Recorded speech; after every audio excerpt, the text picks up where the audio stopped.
And good evening. Welcome to Spectrum. I hope everybody's ready to have a wonderful evening. I just barely put this wig on. Girl, I have been running and running all day long. And I'm like, oh my Lord, I ain't even got my hair on. I was just running around the house like I was crazy. But anyway, I made it. I'm here. Hey, welcome to the show. Welcome to Spectrum. I haven't even checked my look in the monitor. Oh, Jesus, I hope I look all right. Okay, it'll be all right. It'll be all right. And I'm wearing my readers because I couldn't find my glasses. Oh, I did not plan this day well at all. Baby, I know. I bet you I did this. I sat my butt down in this chair at 7 o'clock at 6:53, and I was ready to go. So today, y'all, we're doing something very different. We're not having a special guest this week. We're going to do a full show of the cast and the panel, and we're going to do hot topics. But then we're going to do something very special, and that's why we're on Facebook tonight. We want to discuss a year in review of look back at the year in COVID, because this is the anniversary weekend when everybody's finances went to hell. So we're going to have a conversation. You're more than welcome to join the conversation. Matter of fact, I see we're already getting comments. Let me go over here and see who's here already. Hi, thank you. Thank you, Omar. Talon, I think that's Talon. Omar, I'll just go with Omar since that's what's on the screen. Thank you, Omar. This makeup's been on all day. I was filming something for the LGBT political caucus. I had a performance at the Deluxe Theater for them. It's a show that's coming up next weekend. I'm trying to chat to give our rest of our panel some time to get in. Otherwise, it's going to be a very interesting panel because there's only two of them sitting there in the green room. But it's my fault because I shared the link very late. So I'm going to give them some time to come in. So yeah, today I had to film. I didn't have to. I had the honor to film the a special number for a fundraiser that they have. The political LGBT caucus has coming up. It's next Saturday at 7 o'clock. They're honoring Sheila Jackson Lee. Some other people. Hold on, let me see. I have it right here. I don't want to say anything wrong. They are honoring. Let's see, where is it at? Right here. Bear with me 1 second. They're honoring Sheila Jackson Lee, Tommy Ross, I passed it, and Reverend Vicki Gibbs. If you don't know who Reverend Vicki Gibbs is, she was the pastor at the what's it called, Resurrection, and she died of COVID this past year. So they're going to be honoring her. They're honoring Sheila Jackson Lee and Tommy Ross. And I filmed a segment honoring Tommy Ross. And so I did a very special song for her. I hope she'll be pleased. But nonetheless, that was today at the Lions. Have y'all not been to the Lions Theater? It is absolutely a beautiful theater. From my understanding, it's had some renovations and things done. It is an absolutely beautiful theater. And I was very honored to be there at the Deluxe Theater on Lyons Avenue to film my portion of the show. And so that will be airing streaming next Saturday at 7 o'clock. And my understanding is it is a fundraiser, so there will be cash apps for donating tips to the LGBT political caucus for some events and things they have planned. I guess they have to raise money. You know, money costs. Everything costs to do stuff around here. So I digress. Anyway, so I was filming that all day, and I got back home a little bit late. I had a late lunch, early dinner, ran back to the house, changed out of my makeup because I was in character makeup. That gives you a hint at what I did. So I had to get out of the character makeup and put on my regular makeup, which is this. And then it dawned on me that I hadn't loaded a new commercial that we had. So I had to load the commercial up, and then I had to get in here, and then Callie was running around. It was just a circus here. But here I am. Here we are. So I'm going to bring the panel in. It might just be the three of us. I don't know. But at least it's two of our more feisty ones. So, well, of course, they're all feisty, but we'll see. I know Julie's not going to be here this week. We're wishing her lots of luck with her softball tournament or something athletic. You know, I don't know that kind of stuff. So let's jump right in. I'm going to introduce our panelists today. Welcome to the program, our fabulous Wendy Taylor. Come on, Hat. Yeah. Oh my goodness. I'm on vacation and I'm in Arkansas right now. And didn't do my hair and I haven't done my makeup. So, we threw a hat on. Well, you still look fabulous. Okay. Are you at a? You do. You do. Sometimes when we don't get to fuss enough, we end up looking better. I think sometimes. I don't know. I know. Yeah. I feel like I look horrible because I was running and ripping, and I had to eat or I'm going to fall out of this chair. So Yeah. got to eating at like 6:30, 6:40. I'm like, oh Jesus! So I had to run back home, and it just became a thing. But Yeah. and then right when I sat in the chair, like I think it was you, like, where's the link? I'm like, Kevin. I was like, is it the same one? I don't know.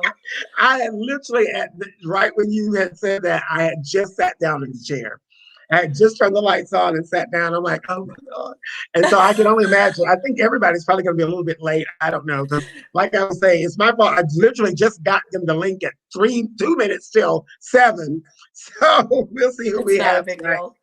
deal. I think we'll be okay. If it's just the three of us that are going to be here, I don't know. I'll bring some other people in that are just happen to be watching the show. I don't know. We'll make it work. But where are you staying in Arkansas? We're in Rogers, Arkansas, right on Beaver Lake. Oh, I won't make any kind of inappropriate joke about that. Yes, it's strictly for lesbians. Wondering if you can hold on. Is it really? No, it's not. You never know You these can't days. see out there at all, can you? Yes, I can. Hold on. That You looks know what? pretty. If you do, you want to see the lake? It's I beautiful. do. Show us. Okay, We've got hold on. time. Show us. Hold on. I gotta go out on one of the patios. Hold on. Is this an Airbnb you're at? Yes. Oh, how beautiful. Yes, it's a lovely cabin. Um, Here we Callie, we're go. not starting yet. Hush. Okay. Let's see what we got going. Oh my God, Wendy. That looks so freaking peaceful. Yes. I can imagine your morning coffee just sitting out there. I'm jelly. How much? Yeah. I don't want to be rude, but was it expensive? Um, so I brought my parents and my children. So considering we would have had to get 3 hotel rooms, this is Oh, cheaper much. and Yeah. more comfortable. Oh, it is like a very nice home. It's a lovely cabin. It's a Oh, really lovely cabin. Lots of bedrooms and there's a loft upstairs for the kids oh, to how play their games wonderful. and stuff. So we're having a blast. Oh, it looks like it. Some friends of mine went to Broken Bow in Oklahoma Yeah, recently. Broken Bow. We drove through Broken Bow Broken all the Bow. Oh, I way. said Bow. Broken Bow. I don't know if it's ever Bow or Bow, They're spelled the but it same. looks so beautiful. Thank you. So cool. All right, let's bring Chris in and see what he's up to. Hello, Mr. Chris. Oh, this is some bad lighting for me today. Um, I was like, what the hell's wrong with my I'm lighting in feeling my busted. computer?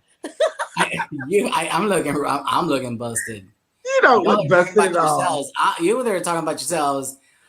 Miss Dana got that beautiful wig on. You got that hat on. You look like you're summerish, and I'm looking like, what the hell? Look at that. Look at the lighting. That line's making everything look a little like green and everything. I'm so embarrassed. It's See, this very is, but then if I different. use the MacBook's gonna make, yeah, no. It is giving me Bohemian Rhapsody vibes. I know. Look at Yeah. that. Like there's a light coming up from the bottom. Is that what's It going on? nothing. Just I was okay. So you guys are talking about that, but I've been in bed rest all week, Ooh. and so what happened is I had dinner around just like Miss Dana. I was running late, so I was like, I'll eat dinner real quick at 6:15. What happens? I'm like, all right, I'm in bed already. So here I go, just quietly going to sleep. Put my Oh, alarm on. This is why you haven't heard anything from me until I got the message from Wendy saying same link, and I was like, oh crap, because I was about to miss this. Seriously, but I'm here. I'm ready. Let's talk. Oh, Wendy, what happened? oh, this will be wonderful. I What accidentally happened? hit the button. Oh, Oh, okay. don't hit the button. I Don't hit the accidentally hit button. the button. It's fine. We're like, this whole show is plagued. You know what? But let's just make the best out of it and have fun out We of it. will. We absolutely. Chris Omar says you look sexy like always. He better say that after I said I do. How Um, you? Okay, y'all. So I guess I know Julie's not going to be here. I don't know what's going on with Crystal and Charles. Crystal's probably still trying to settle into her house, I guess. I don't know. I didn't hear from Charles. Did anybody hear from Charles? Did he say something? No? You Okay, well, maybe he'll show up later. I don't know. So we'll just start our conversation and they can join in. So first up, we're going to be talking about the Meghan and Harry interview with the fabulous Oprah Winfrey. Didn't he look wonderful in his suit with no Yes. tie? And, He looked and look at very her little handsome. She looked and very her beautiful. and her baby bump is just so elegant, and she just looks very. She, I know they're not regal, I mean royal, quote unquote, anymore, but they just look very regal to me. I I thought think they're a beautiful couple. I To do me, they look too. like a happy couple. They look like they're genuinely in love. They look, and I enjoyed the interview. I mean, I will say this about 85% of me is like, well, that's what we did. We kind of, we got we broke ties with the queen and, with the Boston Tea Party and all that. But I was like, that's when we started fighting with them because of the British tax. And, Right. and then Europe got in the middle because they wanted to do the fur trading and all that stuff. But, I really enjoyed the interview. I'm actually supportive because the best thing that these two ever did for me that I felt that was liberating, that they were talking about mental health. Yes. And Well, then, yeah. well, okay, the first thing is the color of the baby. That Oh. fucking threw me off because I'm like, are you kidding me? I was worse than Oprah. I was falling out of my The couch. Oprah I I know meme. know Oprah was Oprah was like, so gagged. what? And I was just like, what the fudge is going on? And then I'm like, that has to be Charles or that has to be Camilla because Camilla mad because she's never going to be a princess.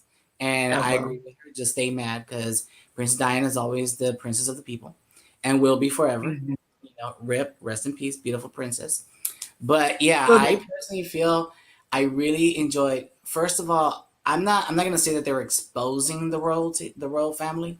I mhm. think they were just being honest Yeah. because even though people were like, oh well, this and that, like there's a lot of people out there like Piers Morgan who pissed me the hell off. Ooh, Sharon we'll get to that. That's a We'll that's get a to that, and then bonus. we're gonna get to the Sharon Osbourne thing because I Oh, like what definitely. was it I didn't Cheryl get to. Underwood? Yeah, Cheryl we'll Underwood get had to that. she said something amazing that I was like, wow, it really sat with me. But I will say that they were both very strong, and I enjoy that they said we were asking for mental help, and the institution and not just them, everyday people get denied mental health services, Hmm. and That that's what really was brought it. that was one of the biggest things that I took from it was as open and honest as they were and as damning as it may be to the royal family. Hmm. It's not anywhere different than what happens in families all over the country, Thank you. especially in Western civilization. Like people Right. try to sweep mental health under the rug all the time. Or And I discounted. appreciated their vulnerability and just honesty about it, from what I can tell anyway, who really knows it's TV. Mhm. Um, but I found it refreshing for them to come out with that and to speak on it as openly as they did. Do you? I'm gonna do. I'll be the pushback questions. As far as the color of the baby, do you not think that's kitchen table talk that maybe even other people might ask? Because I can see that being asked and like, "Who I wonder if the baby gonna take after Megan or Megan's dad or anybody that's dark skinned in the family." I can see that being a one-off question. And is it in a pro? So Is it Oh no, colorism I get runs so colorism. Trust me, deep. colorism is a real thing, but and it's a real thing within the Black community as well. Right. But Well, it's in the for Hispanic community. me, I can see that question just being asked. I don't see it as being a racist question because I can see Oh. somebody just being wondering about that. Even on the Black, quote unquote, Black side of her family, I can see that just being something you would muse and wonder about. I could see that. I Like mean, I can again, there would be understand to a point, but if they're comparing it as it's the problem with it is that they were bringing it into his inheritance. Like we're not going to, well, yeah, put him in the royal that's family. true. That is He Well, true. I'm gonna doesn't add fit something on in our here. color scale. I'm gonna jump in on this one because I grew up in Okay. a very diverse Hispanic family. Now, my brothers and my sister have green eyes, blonde hair. They really do. I'm the only one, unfortunately, that came out with the dark hair and the brown eyes. And for years, and if you guys follow me on Facebook on my timeline, I posted it. I've had people always ask me if I was adopted growing up. Mm. I was always asked if I was adopted because I'm the only one with the olive skin. Everybody else has that really, no offense, white pale skin where you can see the blue veins and everything. And I'm like, oh, Mm. and yeah, I'm gonna be a little shady there. And I've noticed that not just in my family, but in a lot of Hispanic families, they were always perceived to go with the whitest, go with the lightest, go with the Yeah. greenest, the blue eyes, and they always those kids. And I've seen it, and I know it sounds crazy, but it always hit me because I remember I was in sixth grade. There was a guy that had green eyes, dumb as just dumb, retarded, like, and I shouldn't say the word retarded, but dumb, just dumb, idiot. And Hmm. I I'll take the word retard, and I'm done for saying that. I'm out my ignorance. But he was so dumb. But all the Allie. girls in my middle school, all the girls in my middle school, oh my God, Roger's so cute. Oh my God, Roger's gonna be so hot. Yeah. Babe, he's ugly. He just got the green eyes. Like, get over it. That's But what I'm that's trying. how we are as a society, though. That's And how so it. yeah, that I is know, but it's so yes, I deep will in our say it's kitchen society. table talk. But Unless you're white. tell me, okay, bring that in. Unless you're white. Bring Because that in. white people want to be darker. Mm. Really? Everybody's tanning. Hold up. Let me get this They spend volume. Let me so get this much money on volume. tanning, it's ridiculous. True. True. Well, Well, the I Kardashians mean, started that, didn't they? Or was this always well, No, they're around? it's always been a Armenian. thing. Well, the Kardashians are Armenian. That's a darker skin tone anyway, isn't it? Yeah, they're So I don't Armenian. think that they started that per se. But I was just speaking to the fact that I could imagine, I could see myself, and then as a comedian, I could see myself making a joke how funny it would be if the baby came out really, really dark and he's sitting there with the queen. I Well, thought see, that's that funny. would be funny. I don't. That, I mean, I don't you know. put it that way, but it's still offensive It is because still I still find it colorism. offensive. It's It still I is, still and find it because colorism offensive. is a black real Yes, thing. dark skin, no, it's every kitchen skin in table our talk, and it's society offensive is inside the not family. appreciated. Exactly, because it's still like, oh, your child's the darkest, or your child's gonna be the dumbest. That's Yes. how it was taken, or the most unattractive, and that just falls back into families that just want to. They have racism in families, and I And, think this is what Meghan Markle was just trying to get the point across. I'm not saying I don't believe she was saying the whole family was racist, but that regardless, there was that racism in the family. The fact that I that guess what I conversation was ever even came up is so Yes, disgusting to me. I don't Well, even know what to say. especially in yeah, terms of the inheritance. Now, that part I definitely agree with, and I think outside, like maybe the whole family didn't know about the conversation about the inheritance part, and maybe they just heard the other, like, oh, I wonder if it's going to be a light or darker shade, and that was just casual conversation that they didn't realize or intend to be sound racist. And I wouldn't have batted an eyelash if I was sitting there. It wouldn't have offended me as a black person, like, because I would have been like, "Oh, that's a good question. I wonder." I would have wondered it too if it was brought up. Like, "Oh, that's interesting. I don't know." well, But then when the inheritance comes into it, and there's no security detail and all no title and all these things, and you know that it's attached to race, that's when it becomes an issue of racism, see, because that's what racism is. It's oppression, not. Sometimes when people are thinking about bigotry as opposed to racism, and they conflate the two, but it's really in this instance, I think that's when the racism became a thing. It's like, okay, well, you're not going to get the same thing these white kids get. That's I racism. think it's even more than that. It's more yeah, it has to insidious go than deeper that. than that. Say It that really again. does because I grew up that okay. I will say this. So my ex sister-in-law is Puerto Rican, dark skinned Puerto Rican.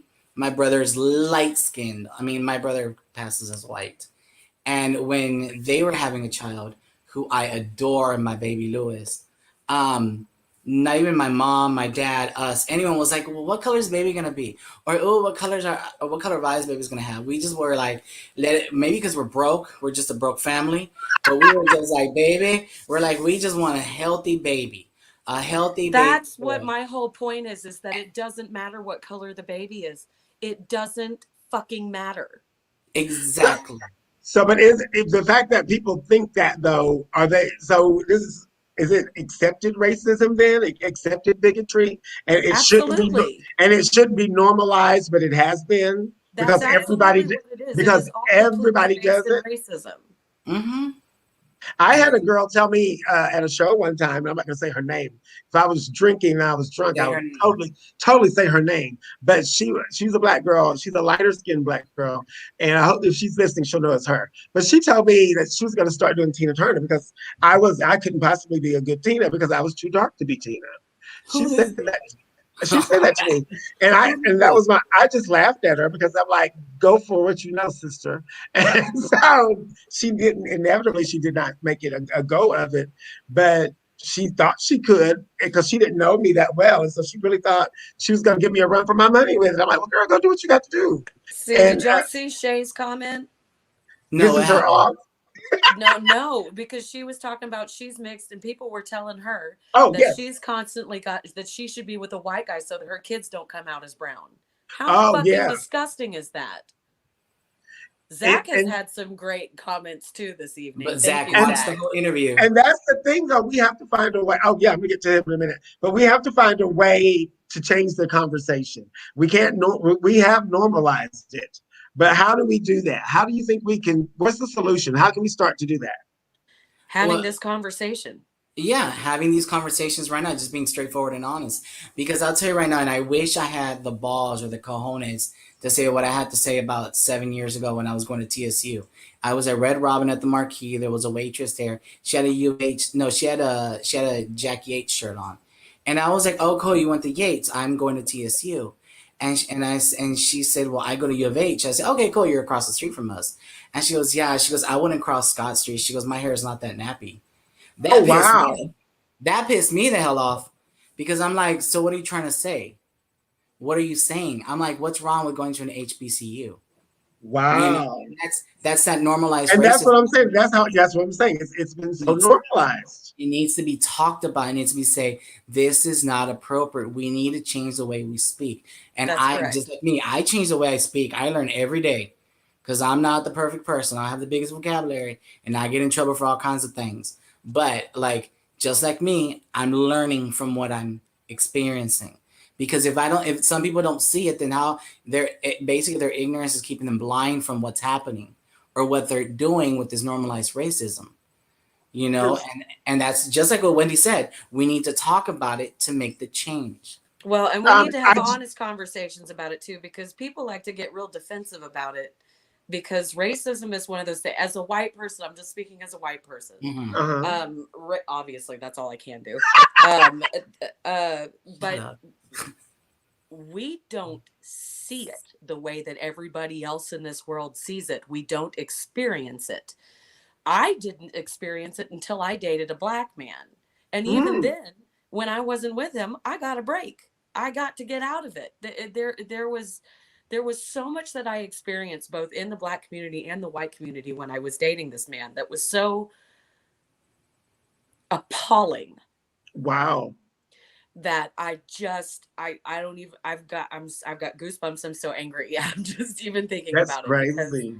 the way that people would talk about him to me, about me to him, Hmm. Mhm. it just the entire that was Did the they first bring time up if that it y'all had really kids opened and my stuff? eyes. I'm Did they sorry. talk about it? Did they mention like, well, if have you like talk about kids and things? Oh Did that yeah, ever they're come up like, as oh, a? you'd have the most beautiful caramel skin babies. Oh wow, because that's Um, so acceptable. mm-hmm. Well, I've sent Zach and Shay a link to come in because I want them to talk about the comments. That's why I wasn't sharing the comments Yeah, it because would be great to have them, I especially wanted to since bring them in because I wanted them to share that personally. Zach is going to try. I don't know if Shay's trying or not, but I wanted them to come in and talk about their experiences because that was both of those things were like, wow. Okay, here's Shay. Let's hear what she has. She's in a car. Where's she going? I'll say this real quick. I've dated a black man before, and it was hard for both of us. Okay, Shay, tell us about your story. I hope you're not driving. Tell us about your story. I'm making my way home. Pull Well, pull over. over to the side Pull of the over. road, ma'am. It's okay. Pull over to a I'm parking not lot. like I am. But I'll tell you. Okay. Yeah. I mean, that's been my whole life, pretty much, especially in high school. Um, so you start to date around, and they're always like, "Don't get with anybody else. Don't get like." it went like this. They're like, preferably a white guy. So if you were to stay with them long term, you would have whiter babies. They're like, because you already have some white in you, your child's gonna be lighter. So that for sure has been said. And sadly, How did you not like react to it? distant. I'm saying sadly not like distant family, but like my dad, my mom, like aunts, not. So yeah, it's How pretty did that make you frustrating. feel? And I mean, at one point, I would, you personally know, like I always get into all these arguments about so many things. So it made me feel terrible because then I have my sister who has, mixed children. Like, what do you think about them? Or what do you think about other family members that get with Oh, other wow. people? Like, are you just gonna like just own them?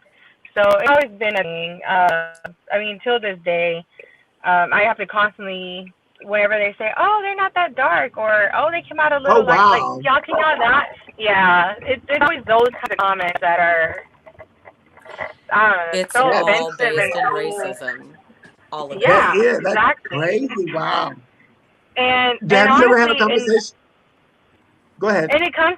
I'm gonna say, even like, I don't see why they think it's okay to continue being that way, especially if they dealt with it themselves. Like my aunts, my grandpa, he was like this World War II vet from Texas, super redneck, pretty racist, and so he always had a lot of racist things to say. And even with his own kids, he would be like, "Oh, I ended up marrying this Indian from Guatemala." Like, are you serious? Oh, And my like, God. yeah, and it's like if y'all grew up hearing that, how is it okay to still do that to other people when your own dad said things like that about his family? That's So crazy. they would say, "Oh, it comes from like the past. Well, change it." Just because That's you Yeah. grew up right. hearing those things, it doesn't mean it's okay. And it just doesn't seem like they just same thing, same Wow. thing. Well, thank you for Like, sharing that with us. you're welcome. It's not pleasant, but it's reality. But like Wendy was saying, and like Chris was saying, the conversation, starting the conversation, not hiding it, Right, not letting it be in the something that's accepted and in the dark. If we don't right, start to have the conversation, we can't start to have the change. So I right. appreciate you coming in and sharing that with us. I'm going to take you down so you can drive and get safely because I'm afraid you're going to run into a ditch or something. So there. Alrighty, y'all. Then get home and tune Bye. in. Bye.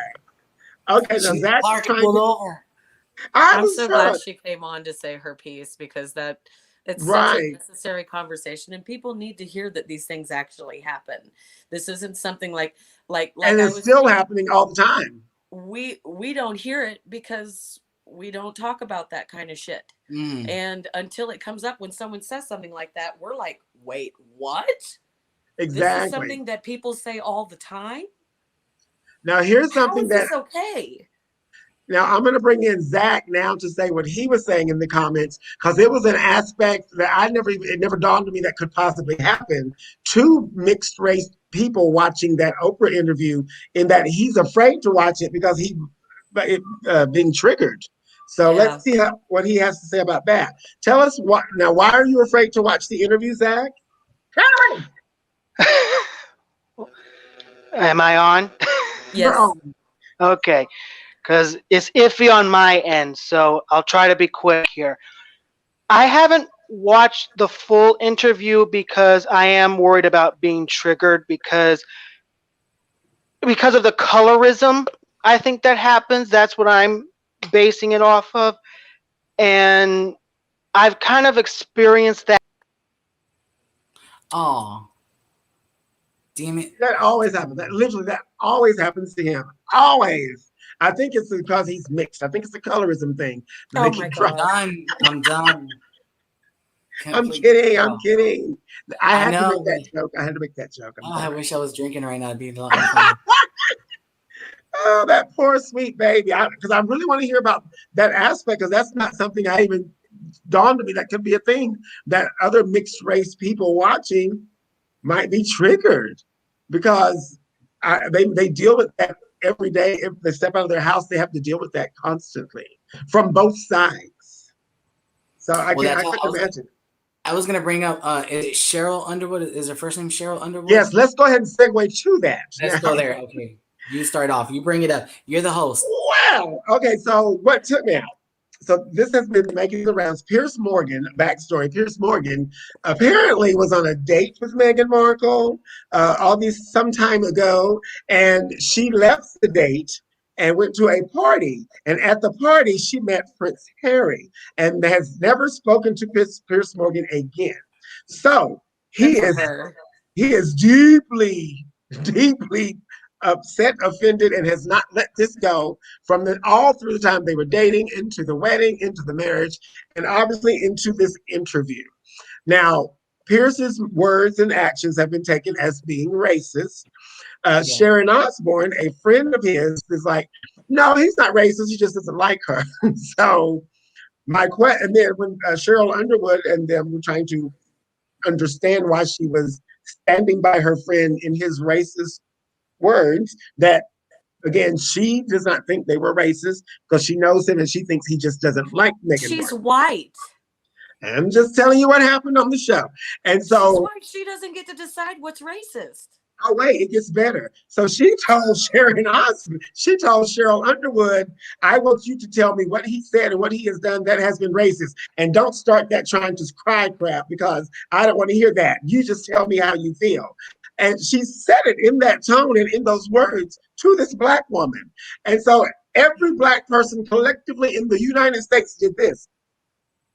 We leaned in I'm Yes. surprised because everybody we didn't wanted to know. collectively I know reach she through finna the eat this whole TV and up. slap her. I know she finna cuss this bitch completely out. But Cheryl held her composure, her dignity, her I love self-respect, that. and Yes. she did not even bat a lash. And she said, well, and she explained it again. And so I'm getting chills saying it again now because that showed me, that taught me something. Because I do always try to do that when I'm in conflict and try to have conflict resolution. But I'm sorry, an older white woman speaking to me in that tone, I don't know if I would have been able to hold it. Telling me don't, and don't start that crying and don't start trying to cry. What? White lady tears. I White know. lady It's like No, tears. the thing is that like Yes. Cheryl that wasn't would even have. crying. Cheryl was looking at her like, It "Are you wasn't even okay?" right. I know because I Cheryl don't was watch like, the I don't watch the talk, but from what I understand, they say Cheryl cries a lot. I don't know. I don't watch the show, but that clip made the rounds, baby. And so I was like, oh my God. And so I want to put it to you guys. Chris, you've been boiling with this. So you go first and tell us what you thought about that. well, one real quick on painkillers. I make the best Sharon Osbourne accent. I learned that this week. On painkillers, I can make the best Cheryl Osbourne accent. Oh Oh, No, what I I yeah. wouldn't felt give that to she hear had that. no right. She was in no right. First of all, she has no right. If she wants to defend her friend, that's fine. And I'm going to say this. If he's mad, and now that you're bringing this up, because I did not know that they had gone on a date, then that's just him being a man getting upset with his ego because he was rejected from a beautiful woman. That's I what I feel thought, what's going on because I've seen a lot of guys that get pissed off when a beautiful girl is like, no, that's fine. especially when it's a high profile.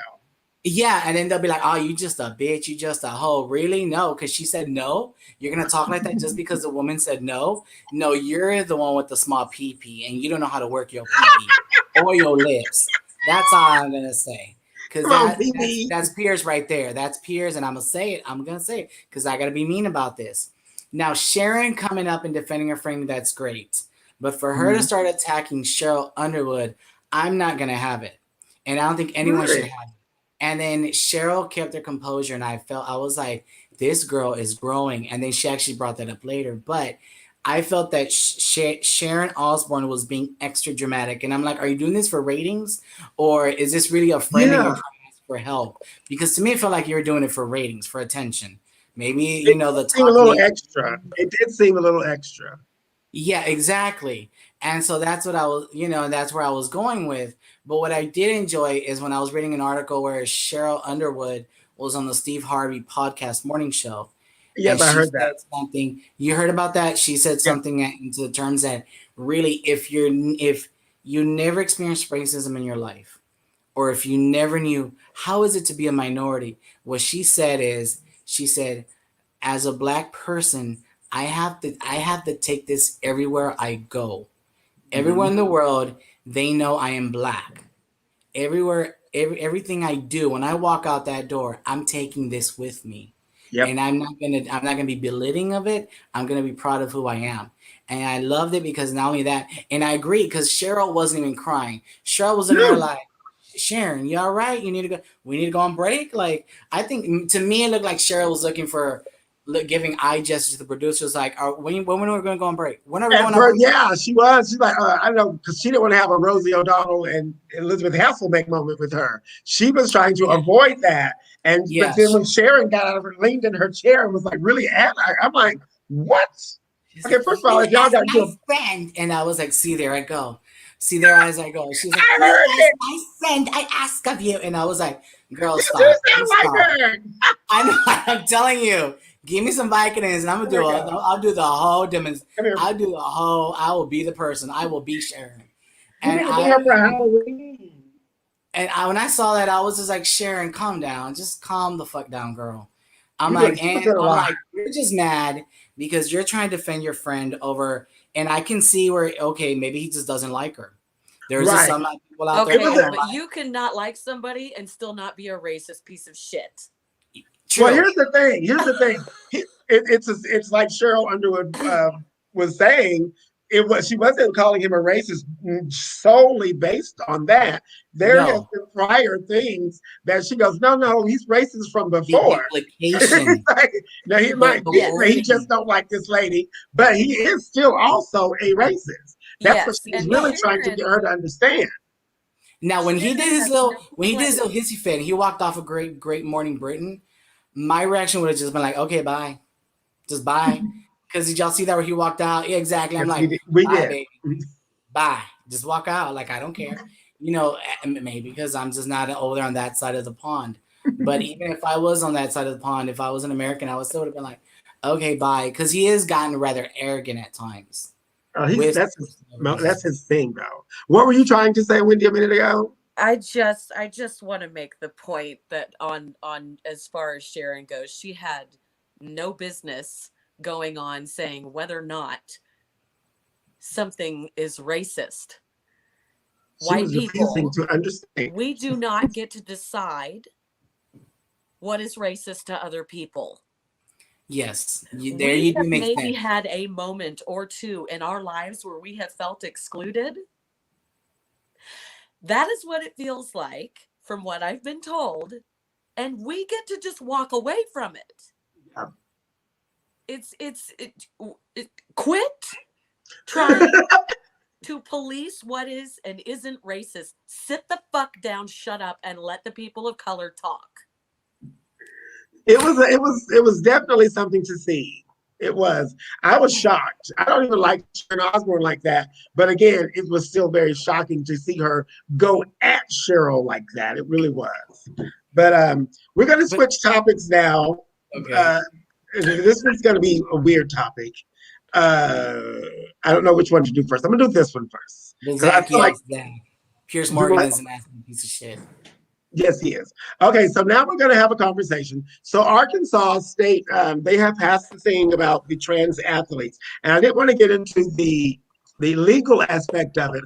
I wanted to talk about trans athletes in high school and elementary school being able to compete with the gender that they identify as. What do we think about that? Taking the legislation and the law out of it, just how do we feel about it? I just want to know what you guys think and where y'all are on it. We'll start with Wendy this time. Okay, so I think the law that they just introduced is a piece of garbage bullshit that has no scientific basing whatsoever. And I don't think they talked to a single trans person when they decided to do this. Yeah. It's so mind numbing to me for someone to think that a girl or a boy, male or female, sorry, can't compete equally, first of all. Okay, because that's something that I have a problem with already. um because sometimes girls are better, sometimes males are better. Mm-hmm. Sorry, male and female, I need to stick with male and female. uh but as far as it it just does. It's not true. It's based in fear that isn't true. It's based on nothing. Well, I mean, how do you so do you feel like, I'm asking this, trying to ask this the proper way. So you feel like it should be whatever you identify as that's what you should compete as, and it doesn't matter. Is Yes. that's what you're saying? Yeah, Okay. absolutely. And I have a little bit of perspective here from the male to female range. As far as I was the first girl to play football for the school in the region. Okay. Oh, how you Okay, doing? and that is not the same thing, and I'm fully aware that this is not the same thing, but I was put completely in with the men, no questions asked. I got my own dressing room. That was the only thing that was different. I had to do all of the same things they had to do, and I also had to put up with sexual assault and all of the other bullshit that I had to deal with that came along with it, because I decided to be a trailblazer at the age of 13. And I was not prepared for I was prepared for the kids to be ugly. I wasn't prepared for their parents. The parents. But here's just the thing. There I was on equal footing with the guys, treated the same as the guys, on the same team as the guys. What difference does it make? What do you think, Chris? As someone that doesn't know much about the matter here, I will say this: educate me, Wendy. Educate me. Because Okay, so first and foremost, no, it educate me might be better to let Dana take over this part, because a lot of it has to do with hormones, physicality. Well, that's Well, what yeah. I'm worried about, because that's what I do get worried, and I'm in the middle of this one, and I don't care if I get yelled at. That's what we're doing these conversations for. But I feel like I would Right? get yelled at too, because I'm kind of on the fence about it myself, ironically. Yes. And because I feel like when it comes to testosterone and when it comes to estrogen, I think those things should matter when you're playing sports, especially even when you go into the Olympics, into high school sports. Yes. T-ball and anything in elementary school, shut the fuck up, let the kids be the kids. That is not mattering in elementary school, because ain't none of them got enough testosterone or estrogen to make a damn difference in Well, elementary but even in middle school and high school. But see, that's when it comes in, because I do feel like if you're going to be competing with the girls as a female, your hormone level should be that of that. I don't think you could I just put this wig on and I'm going to go over here and compete with the girls. I don't agree with that. I don't think that is right, and I don't think that that is fair. But That's just how I feel. No, but I'm just saying, it needs to be in the bill when when they start talking about the law. That's the only way that you can keep the bigots at bay, by putting that into law. It's like, as long as because I don't even have testicles. I disagree. I can prove to you that I don't have testicles. No, not about your testicles. Y'all, come on now. I'm a little lost right now. Y'all can't fuck with me like this right now. Bring it in. The point I was going to make was, if I got into a foot race with you, you would probably whoop the fuck out of me running down the street. Our estrogen levels are the same, Wendy. At this point, ours are probably the same, because I don't have any testosterone. My testosterone level is not this big. I have no testosterone. I have only estrogen. Cut me. Estrogen spews out. If we got into a foot race, you would probably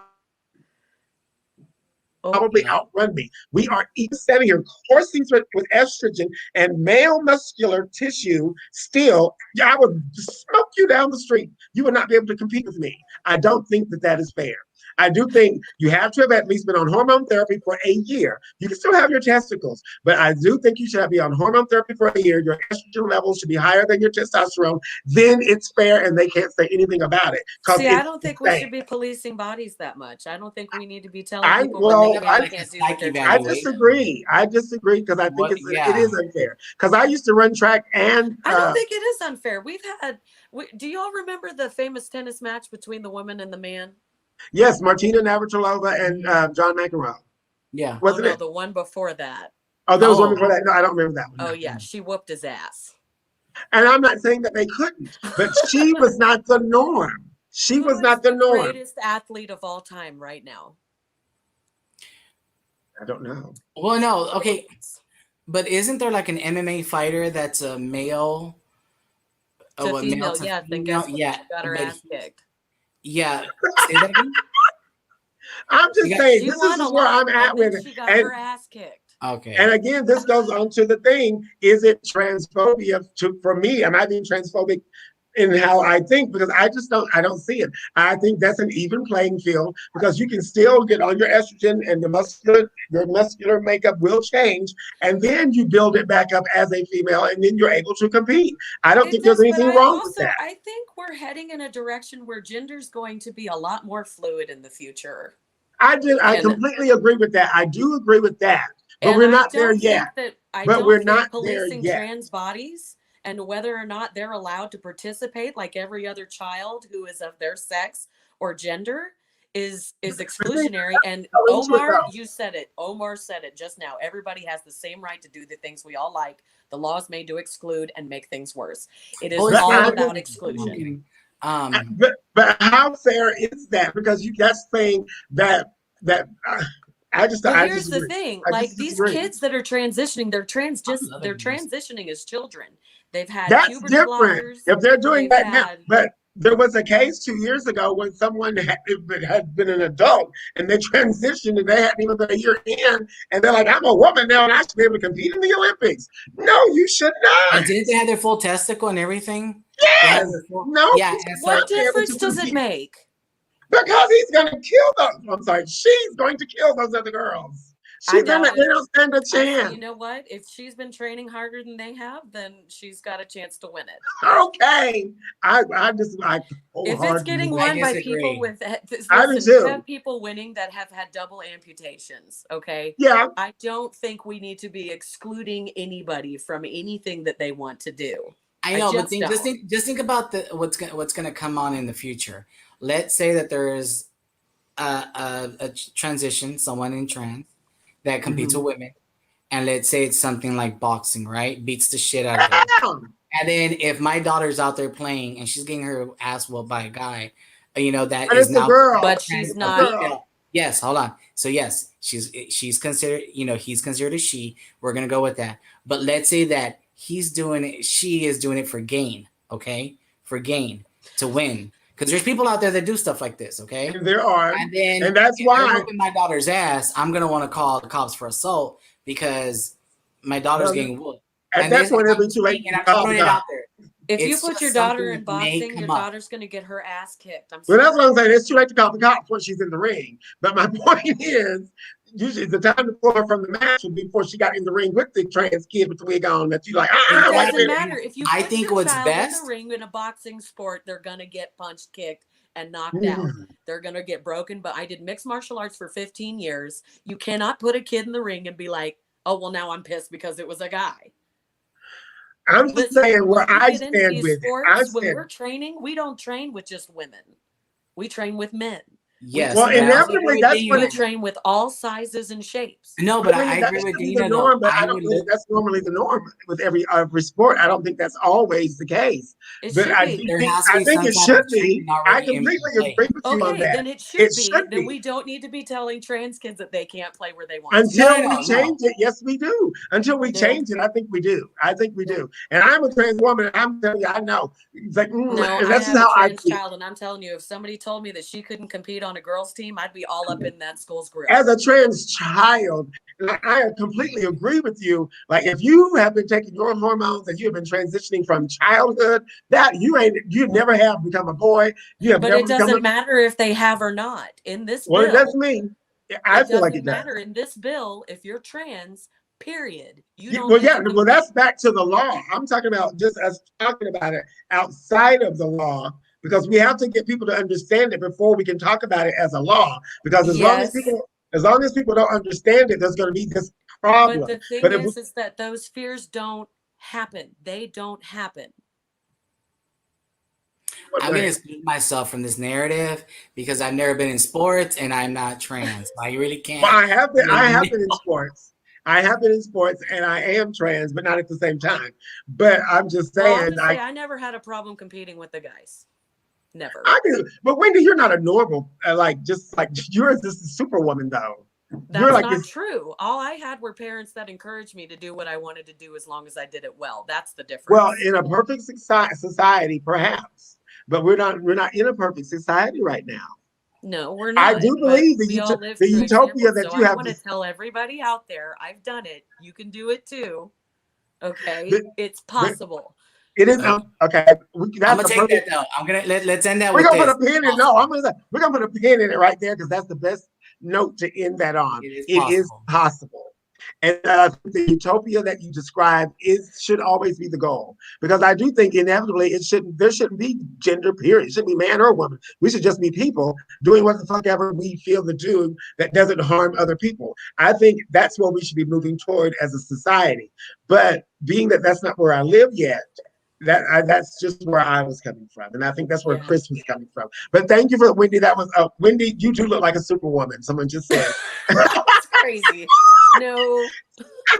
But you do give off, you have that vibe like, bitch, don't fuck with me. Mm-hmm. Okay, But now I don't. Like, I'm such a pacifist. you are the sweetest woman in the world, I'm telling you, but you have this look like, come get your son, bitch, I'll fuck you up. Oh, That's yes. I'm the one, and today is the day. exactly, you give that, like, if you approach this right way, because we didn't punch the fuck out of me. Okay, so, we, Oh, you did! Listen, just because I can doesn't mean I should or will. So that's Bam, and there it is. The takeaway, she acknowledged that she could. Did you mark that down? She acknowledged that she could. All right, y'all. So now this next topic is very serious, and that's why I want to discuss it last. And I'm almost glad Charles is here because Lord knows this might have gone off the rails. Excuse me, that's somebody else trying to sleep with me on Facebook Messenger. I get those all throughout the day. If I was a slut, I would be just laid up having sex all the time. This phone on Messenger, I don't even know how to stop that. But anyway, I digress. So, I want somebody to send me a message on Messenger about sleeping with me. didn't you just say you was married, sir? Mind your business. No. Okay, you guys. So we got to discuss this, and I know this is going to be just as hot as the trans topic. So the migrant cages are back open. Some of the Biden has opened some camps. I don't want to call them camps. He has opened the migrant centers. He had to reopen them because there's so many people migrating to the border, like thousands by the day, unaccompanied minors. This is going to become a huge, huge issue this summer. I can already see it. And I wanted to last time, I'm almost glad Charles isn't here because Lord knows this probably went off the rails today. Not to say that it still might not, because I feel very middle of the road about this as well. So, but I want to hear what you guys think about it first. We'll let you start this time, Chris. Oh. All right. So How did you feel when they opened them back up, first of all? To open them back up as in taking more people in, I was in the middle, a little pissed off. No, really fucking pissed off. Last year I was helping a group to get Wendy knew about this, but I was helping someone with them escaping and getting out. And I will take that. I will own it. I think it's unfair. I know that there's a caravan. I know it all began with the caravan from Central America. I know exactly what's going on. I've said my piece on it before, not here, but in other platforms. I believe that there should be, yes. Should we allow them to come in? Yes, with a temporary access. Just like everywhere else, there needs to be an immigration pathway. I know Trump closed that immigration pathway, but I agree that there should be an immigration pathway where these children could be placed, be followed, and given an opportunity. Say after 6 or 7 years, you complete schooling, you get a degree, you'll have the same access to financial aid services, and if you do great and you have no criminal record, you'll be granted a residency. And the way I see that is because we have people here that are ungrateful that don't take advantage of that system. The financial aid and the resources and the help and the criminal record. And so I am upset because both administrations have not done what they promised. I mean, Trump did what he did. but Biden said no one's going to be deported once I get in office, and he's actually deported already 35,000 undocumented children, and these children, they're not being sent back to their country because they don't even know what country they're coming from. They're just being thrown back into Mexico, and that's how child trafficking begins. So I am pissed beyond pissed right now because these kids, and you got to understand, these kids, these parents, and you probably don't know this, but about 35% of these kids who come alone, it's because their parents died on the way here. So that's painful already. Can you imagine the trauma these kids are suffering? They get thrown into a camp. It's a camp. They want to call it a center to sound nice. It's a fucking jail system. Throw into a jail system. So where do you think they should go? They're not getting. Hold on. They're not getting the COVID assistance. They're not getting any masks. It's all under. No one's getting enough food. There's no proper food, no proper medical care. And then you have not only the kids, but you have women that are coming from another country that can't speak a speak of English, and somehow get what's it called, a hysterectomy without being, they're not giving the consent form. They just get today, they get the hysterectomy. And yes, I don't care who, anybody can come up to me and say it's not happening.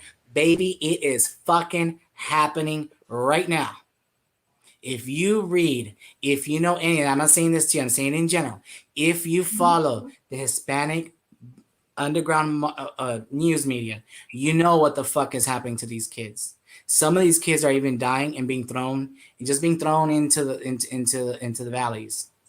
They're being thrown into these bodies are being thrown into the valleys. And let me tell you, so before this, and let me get you a broader picture for that. Before these camps were coming on, people were crossing the border through the deserts, the river, and everything.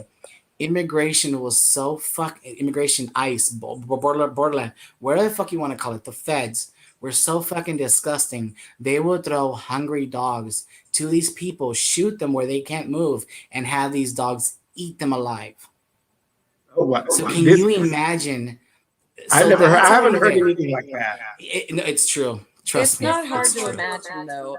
It's true. It's just like the Stanford experiment. Somebody's echoing. Hold on. Okay. Is it me? Hello. How about now? Okay. Okay. Sounds better. Okay, go ahead. Okay. And then these camps, and just fuck it, the adults. The adults, we're grown. We're gonna know we're gonna go through. This 5-year-old, the 4-year-old, the one that doesn't even know, or that they say we have a Spanish translation services for them. That kid doesn't know their full name, their date of birth, who the full name of their parents are, their address. When I was a little kid, all I knew was my address and my phone number. But how is that going to connect me to my parents? And these kids are being separated from their parents too at the same time. 1,500 kids at the beginning of these centers were open during the Trump administration were separated from their parents. Only up to 574 have been connected with their parents. Where are the other 900 kids? What the fuck is going on? That's what were you going to say, Wendy? Oh, I was just saying the atrocities that have gone through these detention centers, whatever you want to call them, they are camps, and it's not shocking. We know that this happens. It's just like the Stanford experiment where they took these kids. Do y'all remember that one? Mm-hmm. No, I don't. Tell us about it. So what they did is they took college students in the same exact class, and they separated half of them randomly to be prison guards, and the other half of them randomly to be inmates. And before the end of the experiment, the prison guards, who are these same kids, same class, same status, were treating them like garbage because they were in charge, because they had the power. That power trip. ICE needs to be abolished, not reformed, abolished. An actual immigration place where there is an actual path towards citizenship that is attainable, and people aren't going to sit there waiting and dying, waiting for their chance to become citizens. There are our own soldiers that have been deported, and they serve our country, and we're not going to. So what do you think? So how does does this fall on Joe Biden's shoulders because he's now with the office Absolutely. because he had to open them up? Where was he supposed to put the people if we didn't open the centers back up? Where was he Oh, This needs supposed to to be a put them? priority. pero mommy, hold on. Because when he had his campaign, he said he had it all planned out.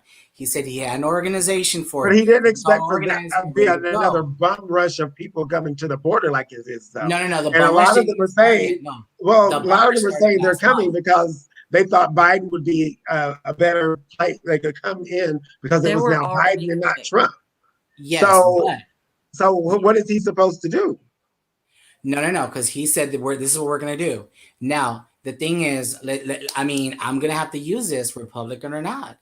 I mean, Trump started doing whatever the hell he wanted to do on the 20th of January of 2017. So Biden should have just followed that lead too. I don't care if it's about, oh, we're going to look more professional. No, I'm going to end your immigration policy. We're going to put this now. We're going to put this reform or whatever the process you want to call it in place. We're going to get these kids together. Now, after he started getting all the heat, and he got the heat from the Hispanic journalists, that's when he said, okay, I'm going to create a team, an association that's going to review the immigration policy. No, you're taking too fucking long because these kids are missing their parents. Now, another thing is not everybody was coming over in January. No one talked about it. And I know people in the border, trust me. And I'm not saying I'm watching, Facebook or I'm watching the media. I know people in the border. There weren't people coming from a caravan yet. So that is why I'm flabbergasted because I'm like, why did you take too fucking long? And not only that, you want to start, an association, an investigation team. No, fool. You need to get this going, Papi, because you got Oh, people in there lost. so how can we?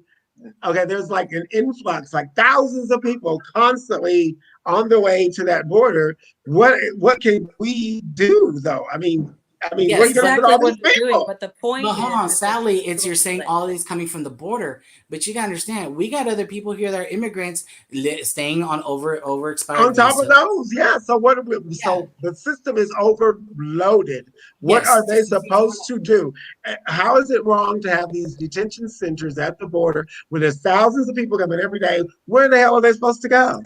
Well, here's the problem though. What I think Chris is, and tell me if I'm wrong, but Because I'm what not I'm hearing understanding.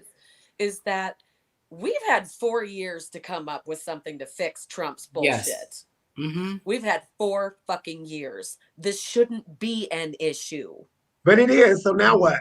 It But needs it to is. be, So now instead of what? being an issue, it should be something we're resolving at this moment. Now, what do I recommend? And I'm not in politics, but I do recommend, and it's one of those things about it's not socialism, but it's not capitalism, it's not none of that bullshit. Is that again, and this is something that I have spoke with Wendy before, and Wendy and I talked about, and you just said it right now. There should be a easier path to citizenship. They don't even got to be a citizen. You think Easier that's path really gonna to residency. change Let me tell you all of why. the To backlog residency. at the border? Do you think that's gonna change that? Like, okay, there's a pathway. Oh That's yes, gonna no, increase Yes. yes, that. yes. No, Let me it's tell gonna you increase why. the traffic. I think that's gonna No, increase Yes, the no, no, no. traffic. It's not going to increase the traffic. Let me tell you why. I think it Let me tell you will. why. No, and I'm gonna bring this up and hold up because we're about to get all up in this conversation now. I told So, you. That's a why I want lot to of do it immigrants, last. a lot of immigrants, a lot of immigrants don't apply for help because they're afraid to ask for help. And let me just say this: I work for a nonprofit that works for undocumented immigrants right now. They are so Mhm. afraid to ask for help, even for federal assistance, and they got papers. If you want to know what papers means, that they have a valid social security ID and they have a I know driver what it license. means. I know. Okay, but I know, but I'm just trying to educate everybody else who may Oh, not. okay. That's watching is like, well, what's papers? It's like not probation. It's actually they got That's papers. Driving on social probation. security. Then you Not got papers on probation, girl. probation. That's for another conversation because I've been Not there too. probation, girl. I've been there on Baker Street, so let's just go with that one too. But these people got Thank papers, you. and they're still afraid to ask for pay. They're still afraid, and not only that, I've known so many immigrant workers, and it's true. Think about it this way: how come when you see an immigrant worker, you see an immigrant worker working the side street selling roses, a female, especially a female, and that's hurtful. You'll see her sell roses, and a man sell roses on around February 14th, and then you'll see a panhandler. Okay, that's number one. Number two, why I say it's going to work? Because right now, all these fake documentations, fake social security numbers, these people on purpose you have to file taxes because they want to buy a house or they got to show for financial aid for college and whatnot. they file these taxes, but the money never gets returned because it just stays in the government because there's not Social Security to go by it to return this money to. Number two, number three, I mean, all these Hispanics and I mean all these Central Americans, they will work. And if you tell them you're trying to get out that Honduran gang, all right, you have to do it. It's just like probation, just like no, not like parole. You're gonna report every week here, and not only that, that'll help the economy and the government because that'll give more jobs to Americans too. So if anybody will say, "Oh, they're gonna come steal the jobs," no, baby, you can apply for that same job, be a parole officer, but don't call it parole officer, call it immigration officer. Go and check up on your constituents or however you want to call it every week and make sure that they're reporting, filing correctly, that they do live at that address. Now, what they'll file those taxes and they get that money. Isn't that what ICE does? No, it does not. It does that. No, it does not, baby. No. I'm Ooh, just let me tell you asking. about I'm that. asking No, they questions. don't. They just call you up in there once a year and you got to show up papers and then they ask you some questions. That's a whole different story. We're going to get to that one later. All right. Because that one, that can give me some trouble too. But let me just say this, if they were to do that on a weekly basis, not only would it would create jobs, governmental jobs, it'll give these people that are at the border, okay, they're going to give me an opportunity to start a better life. And I know some people say, well, this is going to make more traffic. No, because I think it would. Go ahead. Why? Because when Jose goes back and tells Maria, and yes, I'm going to use those names. When Jose goes back and tells Maria, hey, it's not that easy. It's not that easy. You got to report this. You got to report that. You got to show up. You got to do this. You got to do that. They're going to say, okay, yeah, I'm going to chill. Jose tell Maria. Chill for a minute. I'm going to chill for a minute because they're going to do that. Trust me, because I know some cousins that were all like, oh, you got to ease in America. And then when they came and trust me, they did. They came legally and they had to work and they have to provide and get that EAD card, which is employer authorization card, renew every year. And they realize that the fees aren't that cheap either. For to be an American costs almost $5,000, $7,000, almost $20,000. That's the legal way. Now the illegal way, you can pay somebody $30,000 to marry them, but then that's going to get you in trouble because they're going to investigate you for fraud. Now, with that being said, where is all this money going to and where does it fit in the budget? Because I've read the budget, the U.S. government budget, and some stuff is still missing. And I don't know how the Pentagon gets all that money, but okay, because that's called uncategorized funds. And that means that these funds is coming in, but they don't know where to place it. So they keep it within the government, DC and Pentagon. So that's another thing. And that's why I say, I'm go back to it. It will not, you're saying, you, and I'm going to say, and don't take this wrong. You and other people will be like, oh, it's more traffic. No, it gives it steady traffic. Steady traffic. What's the difference? Well, when you're saying traffic's going to be like when you get 1 to 2 million people at the border right now, which is what happened with the Central. It's like 1,000 people a day right now. Aren't there like almost 1,000 people a day? No, that dropped because it was, and actually the United States, and that's what Trump did. Trump went ahead and said, we're only going to allow about a certain amount of visas to be released. And that not only, think about that, that doesn't include just Central Americans or Mexicans or people at the southern border. That was to Canadians, to Europeans, to everybody from London. It's just all these other countries too. So it wasn't just overall only 500 is going to go here. No, it was only 20,000 a year. And then there's a lottery system that Reagan placed in. Now that lottery system has been shitty for years. It has been fucked up. I've heard that. I have from Venezuela. He is still waiting, and he asked for political asylum, and he's still waiting. He has 2 daughters, and his biggest fear is, and let me say this, and I'm speaking on his behalf, and I know he doesn't watch the show, and I hope you were. I know how much he spends, almost $5,000 a year to keep his family here. He pays more in taxes than everyone else, and he still runs. There's a 50% chance that he will be denied the political asylum and he'll be sent back to Venezuela. And Venezuela, if no one's heard, Venezuela is right now beyond third world country devastated. Yes. There's no running water. There's no electricity. There's no gasoline. The petroleum's out in a horrible state. Same thing. And then the same thing with Mexico, the government, he's more of socialism. He's turning things bad. He's getting the narcs are just overtaking all the federal agencies. So just imagine. So this is why these people come to America. Not because they want to take advantage or they're saying, oh, they got free food stamps. No. I never thought that. I never thought they were coming for that reason. I'm just saying, but I am one of those people that's like, okay, like what can we do, or should we be doing anything to deter these people from trying to come to the border Well, every day? this That way. just seems like a lot of, it just seems like, girl, where y'all going? Well, that's true and that's funny. But at the same time, we have all these people at the border that we know we can control, and we can, like I said, put that parole, that not parole, but like an immigration officer where they check in once a week, twice a week. We have this option, but then we're over here spending all this money in the Middle East for oil. Yeah, well, yeah, that's a whole different show. I mean, Because that, baby, yeah. I mean, you know, we got But to it choose all our Yeah. comes battles, around you know? to the same thing. That, yeah. And so, I'm sorry, Wendy, go ahead and talk. I've just been talking. Chris, you've been Go ahead. amazing. No, you were Please educating finish. us, Chris, and we were listening. So, no, No, thank but you go for ahead. everything you were saying. Go ahead, Wendy.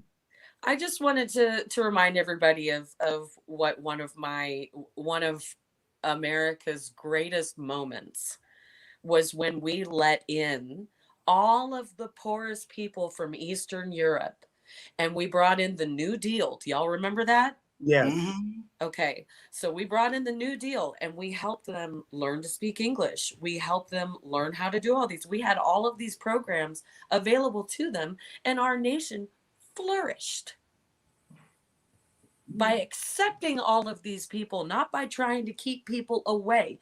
The Statue of Liberty says, bring me your poor, you're tired, you're hungry.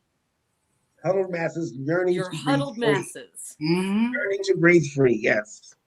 All right, do we believe in that or not? I don't think we do. I'll be honest with you. I I don't know. I don't think we do. I do. I don't, because it's about money. Everything's about money. I think we used to Well, believe yeah, in true. that. Though. Remember what they did to the Japs? You know, at one point. Don't say Jap. Oh my God. Why? Was that bad? Okay, Yeah, I didn't don't know. say that. Yes. They're Japanese. Don't say. Well, remember what they did to the Japanese in California on the Pacific West Coast, where they were not giving them the citizenship status that they should have had. You know, they did the same thing. And let's This think about country has been doing shitty stuff for a long time, is my point. like teaching me saying the GAPS word.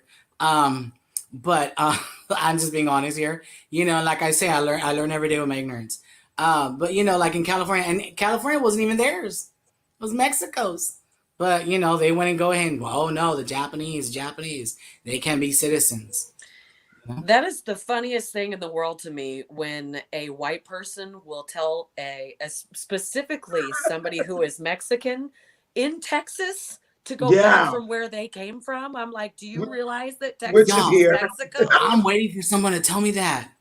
I'm waiting because I'm gonna be like, where, bitch? Because we were here before the border crossed us. Before the border crossed us.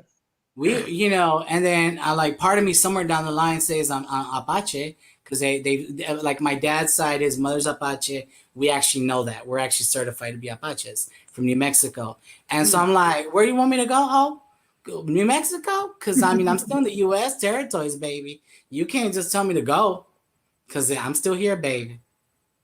Well, I don't think we're going to solve the immigration crisis today, but I was going to wait. We were going to wait to discuss Joe Biden's first 100 days, but then that was on the news this week about the migrant camps and centers and things. I'm like, oh shit, I guess we need to discuss it now, because it's getting worse by the day, it seemed like. But we'll definitely be discussing it again when we do discuss the 100 days. So what we're going to do now is we're going to switch gears, because this is usually the part where we would have ended the show or this segment. But we're going to switch gears. I'm going to play a couple of commercials, and then we're going to talk about the year in COVID, because this is the anniversary of COVID. So if you're leaving, Chris, I think you said you were leaving. No, I'm not. No, oh, you're not leaving? Oh. I was joking. I was joking. No. I'm going to play the commercials, and then we're going to come right back. Okay? So if y'all got to pee, now's the time to do it. I can't move.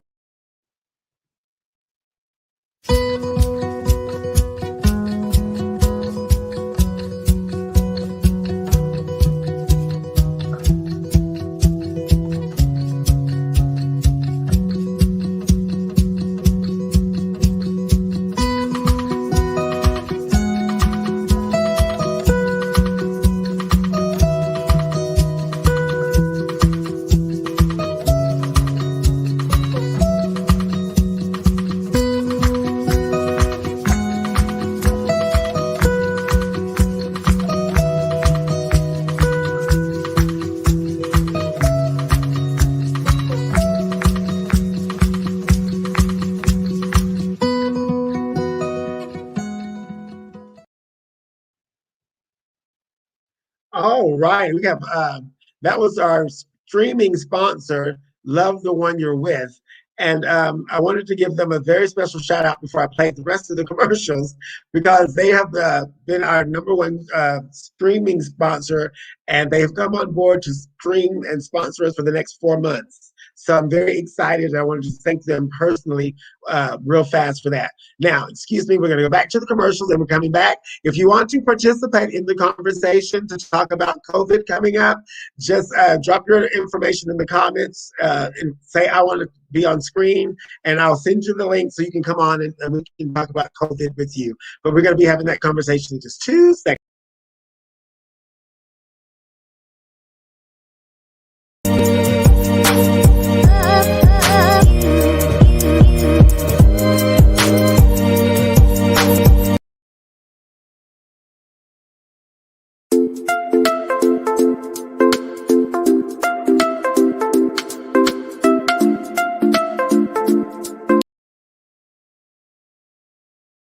We're back. I was fighting with Callie, pardon me.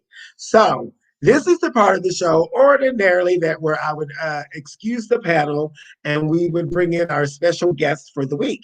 But being it was the anniversary of the pandemic, everything shutting down, me getting a full paycheck, all of that. This is the anniversary of all of that. So we wanted to commemorate it by having a conversation, a less casual. I don't know if we can get any more less casual than we have been this hour, but a more casual conversation. And we wanted to invite you to be a part of the conversation. So again, if you want to get a link and come on screen, just let it know in the comments and I'll shoot you the link and you can join the conversation.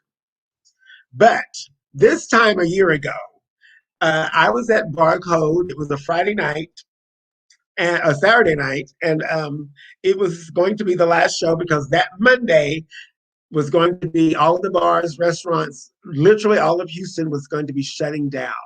And there was like a weird air in the air all weekend at the bars because we kind of knew that that was going to be it and we wouldn't be seeing each other and we were going to be all locked in our homes. Now, at the time, we thought it was going to be 2 weeks.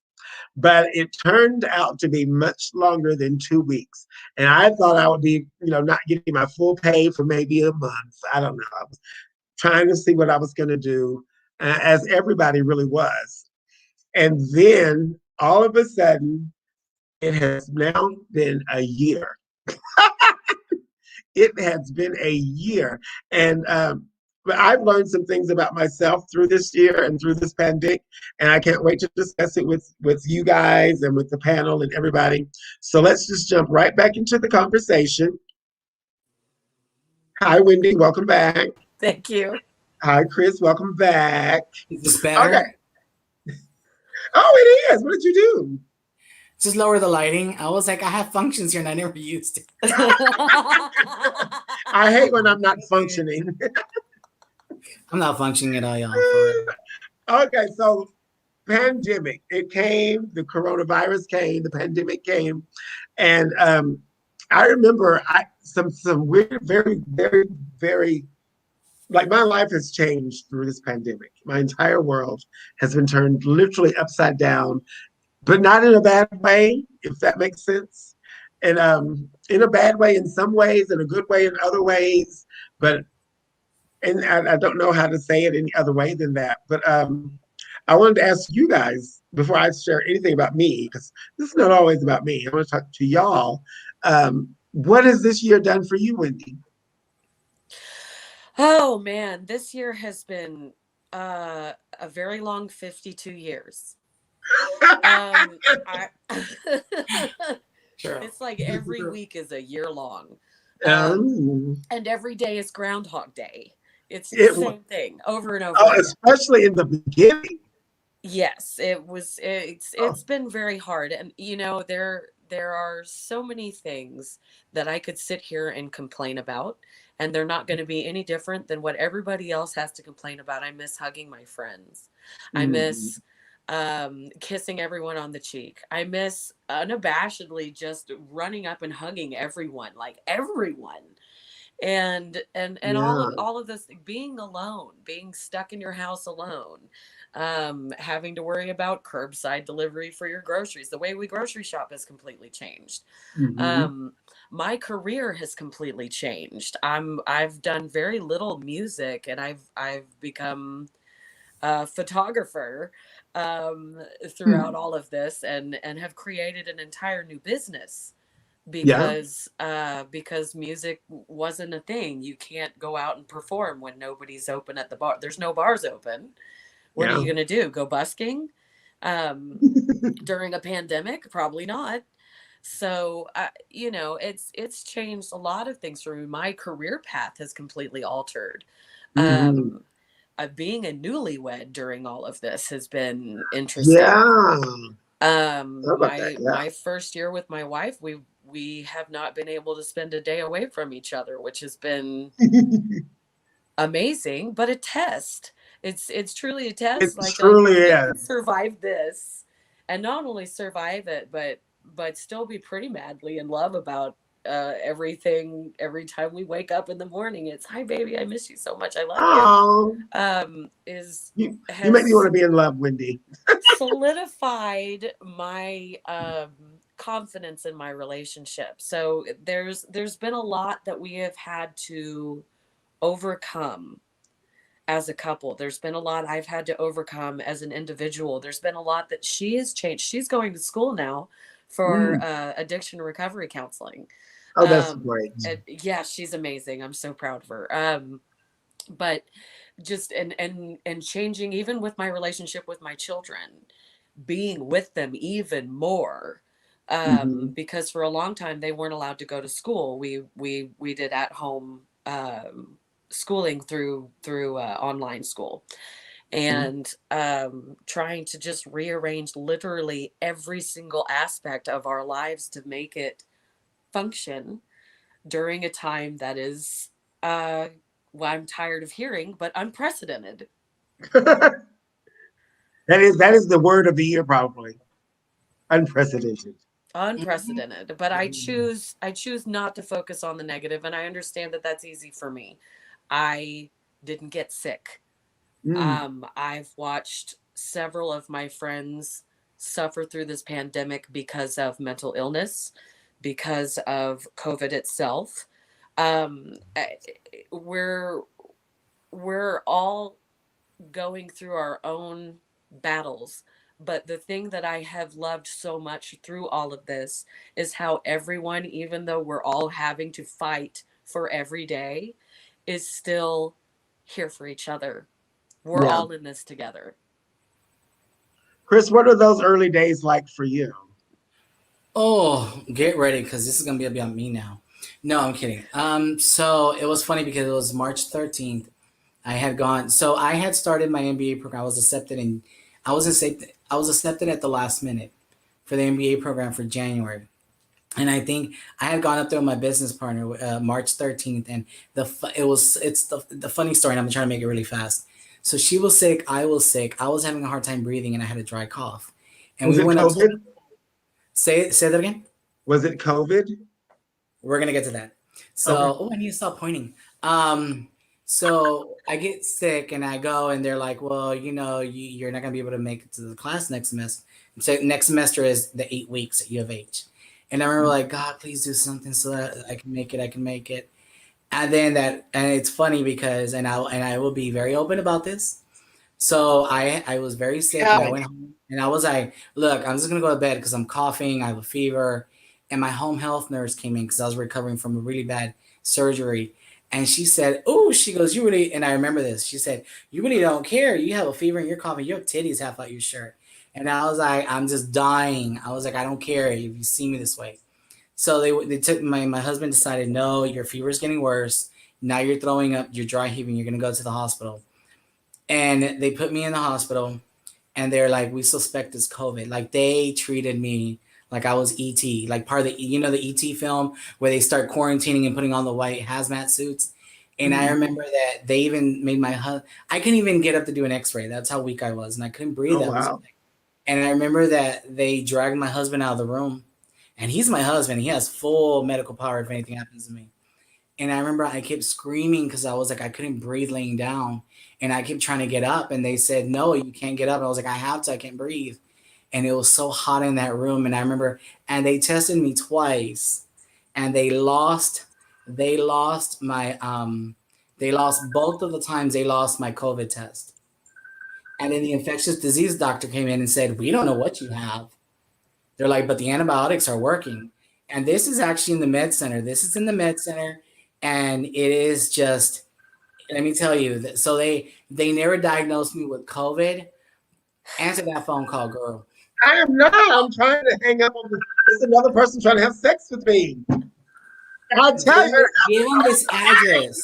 Oh my Let me God. give you this address. Write this address down. Oh, 42 No. They won't Wallaby take no Way. for an answer. Oh my Sherman. God. Go No, what was away. it? 42 Sherman Way, Wallaby, Australia. Give them that address. 42 Sherman Wallaby Way, Sydney. Yes, that's it. Send him there. So Good. I'm sorry. I apologize. Oh my God. no, My phone- we're talking about this and your phone's going off. You know.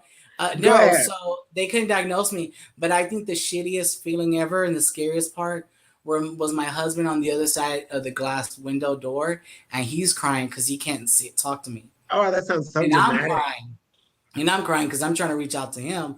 I'm my hands out, and I'm like, I don't know what to do here. And then 3 days later, I think it was that day that they shut down the rodeo on Wednesday. They gave me a discharge. Well, typical Eric me. That's my name. My real name is Eric. I went and bought a gun at Academy. And then as soon as I got discharged, and they were like, quarantine, you have to quarantine. You can't go anywhere. I went and picked up that gun because I was like, I don't know how crazy it's going to get. Because like you said, there was that weird feeling out there. You didn't know exactly how bad this was going to get. And then the first few days being locked in, and my husband's the greatest, y'all. Like, I talk a lot of mess, but I love him to death. He put like all these plastic wraps around the patio. He was like, nobody come. He said, even if it's Jesus knocking on the door, they're not coming in. I mean, like literally, like no one could come see me. And then for my doctor to tell me, and this is the thing, this is what I wanted to bring up. So, you guys, I about cloth masks, I should have told people when I knew them, because I was wearing cloth masks in 2017, my transplant, and I couldn't breathe in the summer with that. So I was always like, paper mask. And with that being said, I already knew what it was to wear a face mask. And they had played, and so my doctor called me and said, look, and it was true. She said, my doctor, she's great. I will throw a promo here for Dr. Ruth Wentz, nephrologist. She called me. She had her office call me and said, you can pick up a UTI so quick, or URI. UTI is urinary tract infection, or URI is an upper respiratory infection. She's like, the medication you're on has your immune system really low. Because if I try to cut back on my immune system meds, I can actually reject the kidney much faster. Oh, no. And so that's why I have so much pumped into me that it lowers my immune system. So my husband was not taking a chance with me, and I wasn't taking a chance. And then I'm at the time, and I still am, also a office manager for a cardiac company up in Spring. And we had to lay everyone off. Not only, and I had to lay myself off. And that's how I knew about the whole unemployment, because I had to sit there. I mean, I remember. Yeah, I was at 6:30 in the morning making those phone calls, getting through to the employment line for the employer side, because I was gonna say, if we have to let these people go, I'm not gonna leave them just out and to dry. I'm not gonna leave them out there to dry and just to hang, get and die. And it was just weird because we were afraid because we didn't have any income coming in. His company shut down. My company shut down. My company was completely closing all doors. And we didn't know how. And I was like, well, if we got to live out in the car, we'll live out in the car. I'm not afraid. I'll start off from zero. I'll start off from zero again. But the fact that I was afraid of what was going to happen to humanity, to society or whatnot, because I was like, well, what the fuck, are we going to turn into zombies? Are people going to start killing each other for food? It was crazy like that, though. It really was crazy like that. I remember thinking about that movie, The Happening, and I'm like, "Who is it? The trees? What is going on?" I remember walking Cali and just looking around, like, "Is it something out here in the air? What is it?" It was very scary there for that. That first month was the scariest for me. I was very scary. What? Bird Box was my movie. I was like, child, don't look up. Don't look up. I've never seen Bird Box. Oh, you have to see Bird Box with Sandra Bullock. And I Shay had was just just said like, Bird Box. yeah. I was like, don't look up, don't look at it. And I like, you didn't even, and to be honest, it was so scary because I didn't even want to go to the hospital. When your doctor calls you and says, don't even go to the hospital. My doctor said, if you have a fever, go to the hospital. But if you have a dry cough, wait 3 days before you go to the hospital.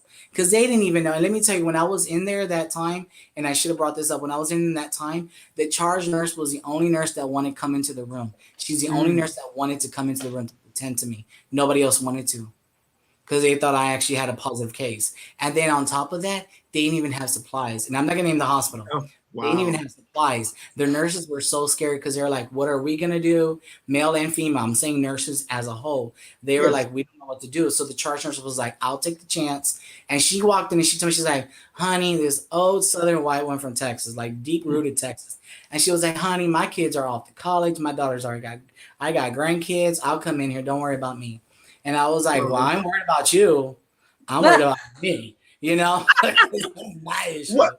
Well, it was that first month because you were hearing about those the refrigerator trucks outside stacked up with bodies, and you were hearing it was just doom, doom, doom, doom, doom, doom, doom. That's all you were hearing, and it was scary. And they're like, "Don't leave your house. Don't do that." I mean, it was that whole first month. It was scary, and then suddenly, like, "Oh, wait a minute, how am I going to pay my bills?" Then that kicked in. So then you had panic on top of fear, and This was such an they were distinctly different. Yeah. And utter fear of student loans. disastrous failure of the Trump administration. Oh Yes. God, yes. There was no information. There was no task force. There No. was no, in fact, when he first got in, he abolished the task force that Obama had put Yes. Yep. into place in order to protect us from things like this from happening, because it wasn't happening. So he decided it wasn't important, but that's not how science works. Because didn't Dr. Fauci just say too? Dr. Fauci said, and he just said it recently, and I think it was on Friday or Thursday. He said what really caught me off guard was that they were making this into a political statement, when in Yeah. reality, this It was should a never have been health politicized. concern for everyone. It's Do not y'all about. think it would have been different if they hadn't politicized it? Yes. Oh yeah. Mm. The way Oh we yeah. handled the Spanish flu was a whole lot better, and that was what, 1908? Wait, which one's the one about 2009? Trying to remember. It's not the. Was it the Oh, Ebola? Oh, it was Ebola. H It one was N one, Ebola. wasn't it? Was it Yeah, H right. one No, N one? H1N1. H one The N one. H1N1. Yes, yes, yes. Look how they never politicized it. Nope, And never. everybody was like, okay, we got to be, we weren't a pandemic yet, but we were all alert. But now, at a year, fast forward to 2020, and it was so political where people were like, no, it's all, because I think some people were even saying that it was a hoax. Yep, And it they was were. and let me say this, it wasn't a fucking hoax. My cousin died of it. And then I had another cousin die of breast cancer, and nobody could go out there to see her or her body in Dallas because the hospital wasn't letting anyone in. That's the worst So part. it Oh, was bullshit. I've lost family to this. I've seen people that have had it, and let me tell you, and I work with someone that has a lot of background in research, medical research. Long-term side effects is real. they were If talking about it's called long haulers. Yes, they will need Mhm. lung transplants and heart transplants, not 10 years from now, 30 years from now. And then and I know someone, let me see, it wasn't swine flu in the early 2010s. Yes, I agree. I think it was that too. It wasn't the swine flu, the H1N1. Yeah. Yeah, that's the one. Okay. And I remember this really big too, that it was so politicized. It was so political about, oh, if you're a Democrat, you're gonna wear his mask. If you're a Republican, you believe it's a hoax. And I'm thinking, can we just fucking get the politics out the way and just Yeah. take care? Because that's another thing. And I know they're saying that kids were okay, but I don't give a damn. I don't give a damn. You shouldn't have brought your Yeah. kids to the grocery store and put a mask on that kid, because they were not Yeah. telling kids to wear masks. Put the mask on the kid if you really love yourself. Because I remember, because I used to go crazy and be like, Omar, take me to the fucking grocery store. I'll stay in the car. And Omar did this whole thing where, like, this whole blessing, cleansing thing. He'd be taking off the gloves and throwing it and hand sanitizing. But then I'd see like a mom with like 4 of her kids, and I could understand she may not have someone to babysit. But Yeah. but fine, or do curbside delivery. But they would have all these little kids running to the grocery store, and I'm like, and I know Lily, you love your kids, but keep your kids at home or have them wear a mask, because they wouldn't be wearing a mask. And I'm like, who's Yeah. doing this? Why? So okay, I'm sorry, I'm rambling. So Wendy, It's okay. Oh no, I was just gonna say. So I have to go. I think that Okay. it's I love what Chris said, and I want to end on that point for Okay. myself, is that this should not have been politicized in the first place. This isn't something that should have been picking sides as to whether or not it's real, as to whether or not it's happening. It's happening. How do we handle it? That's all that should have been said from the Yes. get-go. That's it. Well, thank But you, I am Wendy. literally about to lose power, so Oh, well, thank you for joining us, and why don't we give go my end this now? love to the family. Well, we can keep chatting a little bit. Okay. Thanks, Wendy, and give my love to everybody. thank you, sweetie. I love y'all. Bye. All right, bye. And so then it was me and Chris, the last two on Survivor. Now But tell me no, how it you was really feel, Dana. No, I'm kidding. it was all of it. I'm kidding. But no, it was for me. And then like I said, it was fear. I like, oh my God, I'm gonna die. Then it was the panic, oh my God, how am I gonna pay my bills? And Yeah. then but then that's when Jesus showed up. That's when God showed up, because all of a sudden I came up with the idea of the Quarantina concerts. And they went so well that they opened several new doors for me, that I have new avenues to explore now because of those concerts. And then because those concerts went well, I was able to do other stuff, like buying these lights and buying other stuff. And then all of a sudden, they're like, okay, well, what are you going to do? So I had to get creative, and then creating this platform. So this is like a child of COVID. This show, what we're sitting here on Spectrum, is a product of COVID or coronavirus. So Aw. as off, I know it's crazy to think, like, it was like Tina Turner has the saying about turning the poison turning into the medicine. And I really feel like that's kind of what this has been for me. And that's one of my favorite quotes from Tina. You have to turn the poison into medicine. And I think that's what I was able to do with the coronavirus and COVID-19. It revived my Tina career. It revived my interest in media. It revived so many things that had been thought had either fallen or just gone dormant in my life. And so now I have this new outlook and this new passion and excitement about life, but it came out of one of the darkest years. And so but it was a journey. It has been a journey to get to where I am today mentally with it. And so, but then to know we're still not out of it. We're not. And you know what? I had a question for you. So, for you as a performer, you've been out in the Mhm. bars, and you would get you have your full checks, or you stop getting full checks. So, have you seen the crowds decrease, or are they growing back up? What do you see, How, that but has anything changed in that field? it's crazy. Well, I can only speak for me, and Barcode is a very unique animal in that it's not like any other bar in town. It's not like any other bar club or any of the other businesses around us. We're very unique. Our clientele is very unique. The people that go to Barcode don't go anywhere else. It's like, you might catch them at Tony's playing with some strippers every now and then, but for the most part, they're going to be at, if they're not playing with strippers, they're going to be at Barcode.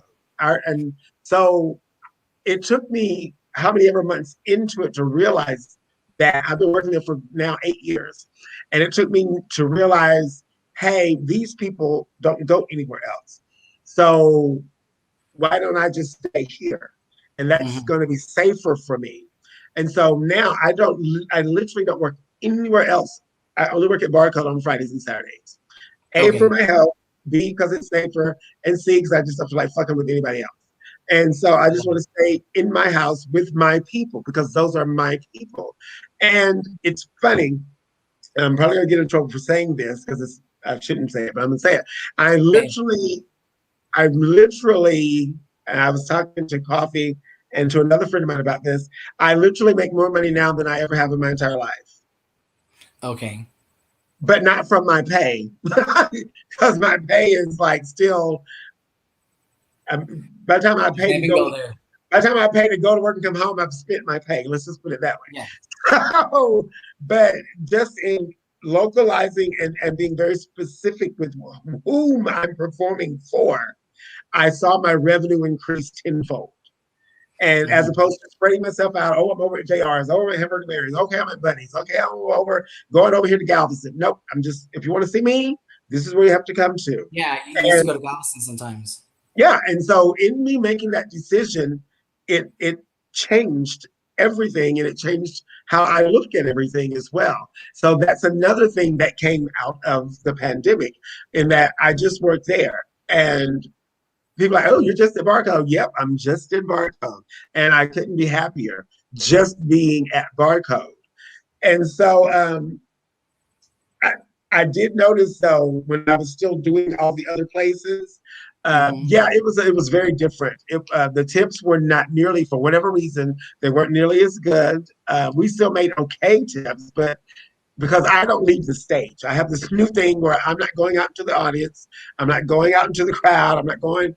I might take one step off to reach and grab a dollar, but I'm not leaving the stage. It just feels safer, and I'm not leaving the stage. And at least being on stage, I'm more than 6 feet away from everybody, so I'm staying up there. And so at first, and then doing that in all these other places, no, you're not going to make money because they want you to come to them. So I'm like, well, bitch, I guess I won't be making the money because I'm not going out there and get the coronavirus for none of these people. And so, but being at home at Barcode, that changed.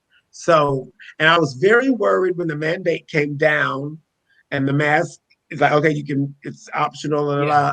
And I was very happy that our bar is like, no, it's not optional. You must wear your mask to come in here. And if you leave your table, please put your mask on. And I try to remind people when I see them. But it didn't, it was weird. And I've seen other places just be, in my opinion, overly crowded and not in a healthy way.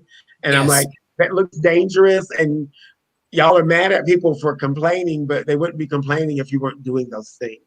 And so I think there's some accountability that needs to happen with the bars and the restaurants and the places, whatever they're calling themselves, because then they had this thing where you can become a restaurant and open. So because they had closed us down, like the bars were closed all the way through October. I don't think people realized that. And so that's no income at all I had. I was only working for tips and my online shows and stuff all the way through October. And so from October to current date, I've had a fraction of my pay return, but I'm still basically working off of tips and my online stuff. So it's like, but again, I'm making more money now than I have ever made in my career. I don't know if I'm gonna get in trouble for this, but can I say other bars? Because there's only 2 places I can commend that were actually helping the community and not destroying the community. And that was Barcode, because they still had the Pride Pantry. And in Tony's Corner Pocket, they had the free meals for everyone. And I remember that, and I was like, wow, they're really doing. And I think Tony would just say, please share. And I was just sharing that information because I didn't go anywhere. Now, when I got comfortable, I said, I'm going to start going out. It was in December. I went out to a really well-known place that it's new. I walked in, and it was just too crowded, and that anxiety just kicked in. I walked out. I said, I'm not doing this. Well, you already said it. You said it on the show 2 weeks ago. It was Buddy's. Well, don't bring it up again. Damn, just call me out on it. No, but they were heavily, and this is even before. Remember, this is at the point. December is when they were like calling out places, venues. Yeah, that was overcrowded. This place was overcrowded. They even had it like on their. I don't know who had it on their TikTok or Instagram Live, but they had so many people there on a Saturday night dancing right next to each other. Yes, I saw that.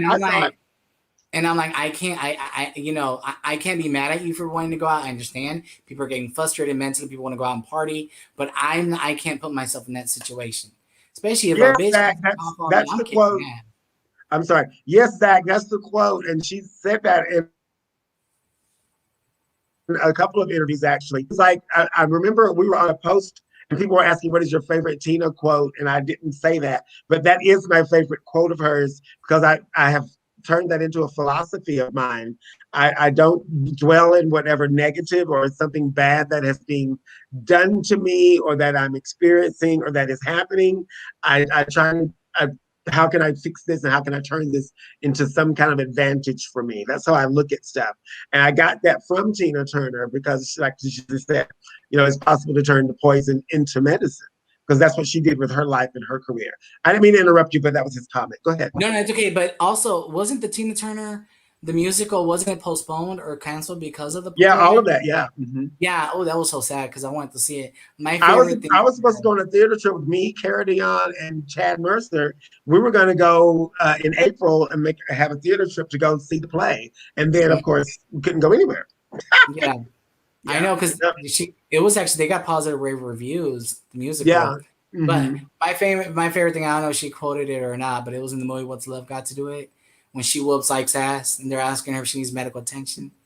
And then Angela Bassett's like, ask him, or I don't know how she did. She was like, and maybe ask him.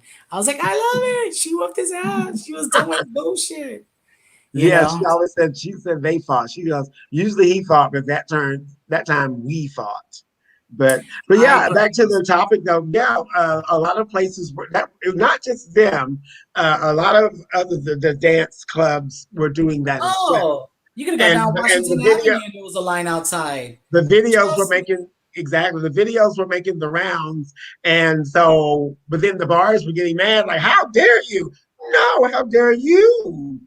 You're not supposed to be doing that, but you're mad at people for posting that and pointing that out. So yeah, that was but yeah, it's changed the industry. That's a whole other topic. The industry itself has changed. Anyway, the bar industry, the drag industry, entertainment, LGBT entertainment, whatever you want to call it, it has all changed.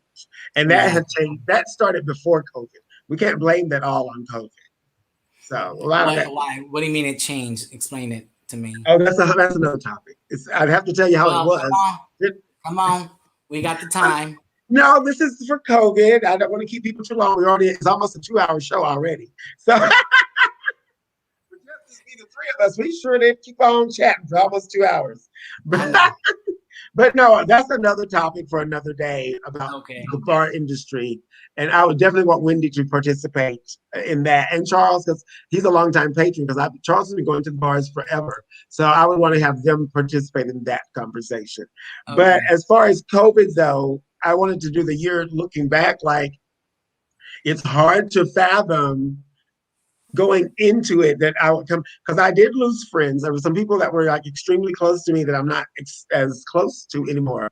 Like, I have some friends I haven't even spoken to practically this whole time, and simply because I guess everybody's in survival mode. Nobody's got time really, unless they're in your immediate, No, if they really. care, they would have time because I have a group of friends, and to be honest, no, I And I'm have not some. reaching out either. I can't blame them because I'm not reaching out either. Well, no, And too, I and because I do I love have them and I do care.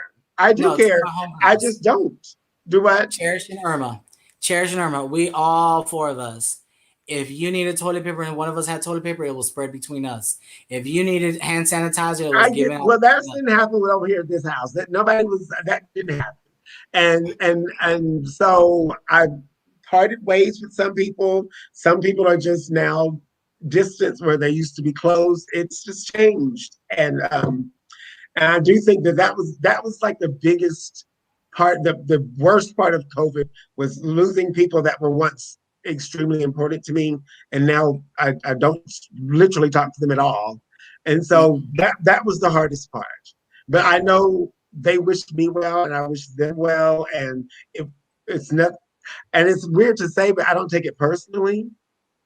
I did take it personally initially, but now I don't, because now I feel like it was a reciprocal. I did the same. Whatever I thought you did, I did that too. Does that make sense? Yes. Like every time I was saying you, but you're not doing this and you're not being there and you're not. Well, neither was I, and I had to own that. So Okay. I owned my side of the road. I let those friendships end, but that was a part of my survival. If that makes any sense, I It didn't does have. make sense. I've always been kind of this person where I am unto myself. I am a village, in that I don't like to rely on other people. And it's like, okay, I'm just going to focus and tunnel vision on keeping my head above the water. Not to quote Good Times, but Mhm. keeping my head above water. And I was just focused on that, and I let those friendships slide. And now they didn't reach back and try to pull me back in either, but it happened, and so here we are. So Personally, I'm so easy for that. I'm easy to fall victim to that. If you don't reach out and I don't reach out, it just goes away. Like you said, no hard That's feelings. exactly what happens. No Yeah. hard feelings. I'm just like, okay, we'll move on. Life goes on. Wish you the Yeah, best. and if we're meant to be friends, I guess we'll see each other down the road. That's how Exactly. I have to look at it. And And then there's some people I'm just real shady and hateful with, and I'll be like, all right, fool, I'll see you, but I don't want to see you anymore because I I know what you're I hate capable that of. about myself, and I think COVID revealed that to me as well. In that Mm. I'm very like, okay, bye. I'm very that way. I don't. I thought I had outgrown that, but apparently I have not. Because I'm still COVID just showed me like, no, you're still very. You'll cut people off real fast, and You know, because I hate I've that gotten in about trouble. myself, No, but but it's I've gotten in true. trouble because I've been like that since I was little. And I Yeah, don't I see have it. to. I I have don't to. see it doing, yeah, where I can just be like, okay, bye, see you later. Like, I'm not worried. And And then and someone it, said, well, you're and it ain't heartless. no I'm not anger. We're not heartless. like we're not fussing. We're not fighting. We're not even in a disagreement. We just end it. It's just Because I that just don't have time to happens. fight. Now, I'm going to fight you Yeah, if you come for me. But if we yeah. just go our separate ways, and we just go our separate ways, what is there to fight for? You know, I will I, argue. I will argue and fight to keep a friendship until I can't, and then I don't, and then it's over. I won't get it to that point. What I do is I start asking myself, how toxic is this? And if it's toxic, I I just think I like to do that before it gets toxic. That's why I stop. Like, okay, this is not going to. This can go very bad. I should end this because I mhm. would like to at least have the option to revisit and rediscover a friendship later down the road than it end in a toxic, we don't like each other kind of way. It's better to walk away before there's any hate, any malice, or bad feelings. That's how I've always looked at Well, situations. you gotta be careful with that too, because like I see, and I know what you're saying, and I'm just gonna get a little bit deep right here. But I had a friend, I didn't know she was toxic. I didn't know Mm. she was toxic, and this was the year before my transplant. It wasn't until one night I went out with dinner with friends and I found out she was toxic. And then I did exactly what I did. I just, cut her off. Not in a bad way. I was like, okay, girl, you go your way, I'm gonna go my way. You go east on I-10, I go west on I-10. Let's just keep it like that. And homegirl decided, I ran into her a year later after my transplant. She was like, "What happened to us?" And I said, "Nothing, girl. We just grew. We just outgrew each other. Don't worry." And I just kept it at that. And then it turns out she was still being toxic. And then I'm like, "See, Well, that's why I'm glad I cut you off. that Or I cut wasn't you gonna. off." Yeah, that wasn't gonna change. But Yeah, I guess I was saying that to say because in keeping it in the topic about COVID, it just it just reinvigorated that me being an island again and me being, you know, I'm yeah. here You right learned now. more about you with COVID. It's like it's just me and my dog, and I feel like that's kind Yeah. of me. I have Shay and so many other people have come into my life, like you guys and Zach and everybody from the Spectrum family, like as I like to call them, that I wouldn't have known. Nikki and so many people. I could name all these people, Yeah. but I didn't. We didn't talk. I didn't know them before COVID happened, and I started doing these online shows, and so it some people left, but a lot of people came. And so it's like I think it's a circle of life in a way. And Hmm. so and I hate to keep bringing it back to the Tina Turner quote, but the poison most definitely indeed became the medicine because you guys, you, the panel, you, the people that watch, everybody that I've met through my concerts, everybody I've met this whole past year have helped sustain me and keep me sane and keep me growing and keep me humble and keep me alive. And so, yeah, it definitely, that's what this, I hate looking back at the year that way and talking about what the great things that have come out of it when so many people have lost people have died and lost loved ones. So I don't negate what they have gone through at all by saying, "Oh no, it was a great year and I came out of it better than I went into it," because I definitely feel like I did. But I think I acknowledge that a lot of people didn't, and I don't say that lightly. no, and I agree with you. And I see, and I'm gonna say that because I know we got to end this pretty soon. But Yes, right now. With We COVID, have 2 minutes. I know. Okay, with COVID, no, I'm kidding. With COVID, I learned to appreciate myself more and to be Mhm. thankful for what I have. I'm not thankful for the weight I've gained, but I'm thankful for the spirituality I've gained. I'm thankful that I know who I am now. I'm more secure and confident, but also I'm thankful for the people around me who've been, like you said, who stuck around, the people like my husband, who was a great asset to me, a great love. But Mhm. but I did learn this is who I am, and it's not going to change. And I used to have a lot of anxiety. Now it's just like okay.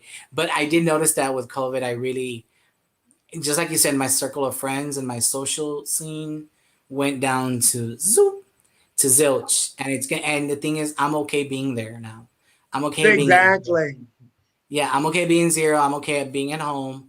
I don't have to be out at the next party, the next bar. But yeah, that's one thing I've learned about COVID. And we should leave it and close it with the saying from Tina Turner, and I want you to say it again. About turning the poison into medicine. Hmm. And that applies to your life, you guys. I'm going to put the quote back up there. It is possible to turn poison into medicine.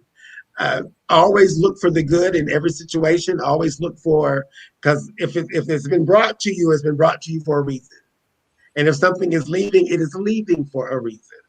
And that's where I think that's the perfect way to leave it on that. So, Yes.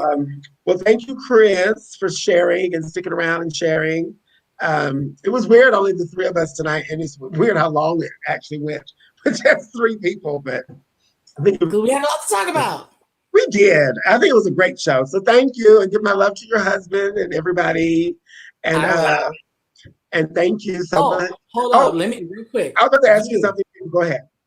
you, you say you had all these people and this and that, but you didn't get close to Mo when I brought him to you. You didn't even want to sit down and talk to him. I mean, sit down with the Because man, talk to him, sugar him up a little bit more. I mean, Mo was there to see you too, you know. He said you were beautiful. I'm like, move it, girl, come on. did you know that? Because I always tell people this. We're gonna end it on this one. It's funny because when Dana is extremely shy, and you notice before the show started, I was very like, "Oh, yes, hello," Yeah. and then as soon as the show started, I'm like, "Hey, how you doing, Mo?" And then the show's over, I'm like, "Okay, goodbye." Because that's just my personality, and people always mistake Dana and Roxanne for the same person, and they are very different entities. So yes, that's very much who I am, Mr. Chris P. Bacon. So I'm sorry. Anyway, tell Mo I said hello though. I He's will. he's more than welcome to send me an inbox. As long as he's not trying to call me for sex, he can inbox me. See, I was gonna tell him to message you through the messenger Yes, please. for Now I want to hear from him. If we get if I can married, you'll talk. be there. Okay. Well, thank you. I love you, and I'll talk to you next week. All What right. are you doing this week? What do Bye. you got going on this week? Oh, more I doctor's wanted you visits. to tell people about the commercial. I hope you liked it, your Thank flyer, you. I do. Thank you. So and tell people about your services. okay, so me and my business partner, and it's funny how it all started. We were recent college graduates. No one wanted to give us a job because we didn't have experience. So we started our own company. It's a Right. bookkeeping firm. We handle payroll services for small businesses. We do personal income tax returns, 1040s. We also do corporation filings as well for income taxes. We do corporation income tax reportings. We do small business setups. I'm a notary public as well. Anything you need in the state of Texas. If you have an issue with starting formation of an LLC, formation of a S corp, anything, we can do it. And so that's Oh, we're going to be doing what we business do. together then. I have something I'm getting ready to start, so you and I will definitely be in business. Yes, and You're yes, you're hired. more than welcome. You're hired. I will be in touch. Thank you. Yay, All look at right. that. See what Jesus did.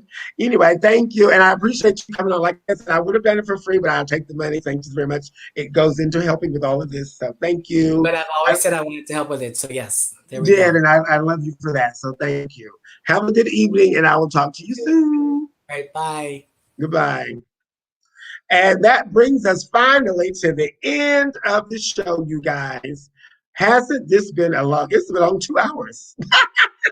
But it went by so fast. So thank you guys for tuning in. I hope y'all enjoyed the show tonight. Like I said, I wanted to do a very special retrospective about COVID-19 after the regular topics. We did miss our panelists tonight. I don't know what happened with Charles and Crystal. I hope they're okay. I hope Julie won the softball game. Yay!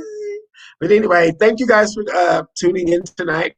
Remember, if you're interested in being a sponsor or if you're interested in being an advertiser, just inbox me on Facebook Messenger and I'll be more than happy to give you the info.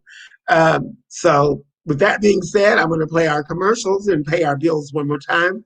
And then that'll be the end of the show. And yes, I'm using the same video of the week because nobody has knocked this video out. So it is still my #1 favorite video. So I'll be playing that as well, the clip of the week. Thank you and good night.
They said, don't worry about a thing, 'cause every little thing is gonna be alright. Don't worry about a thing, 'cause every little thing is gonna be alright.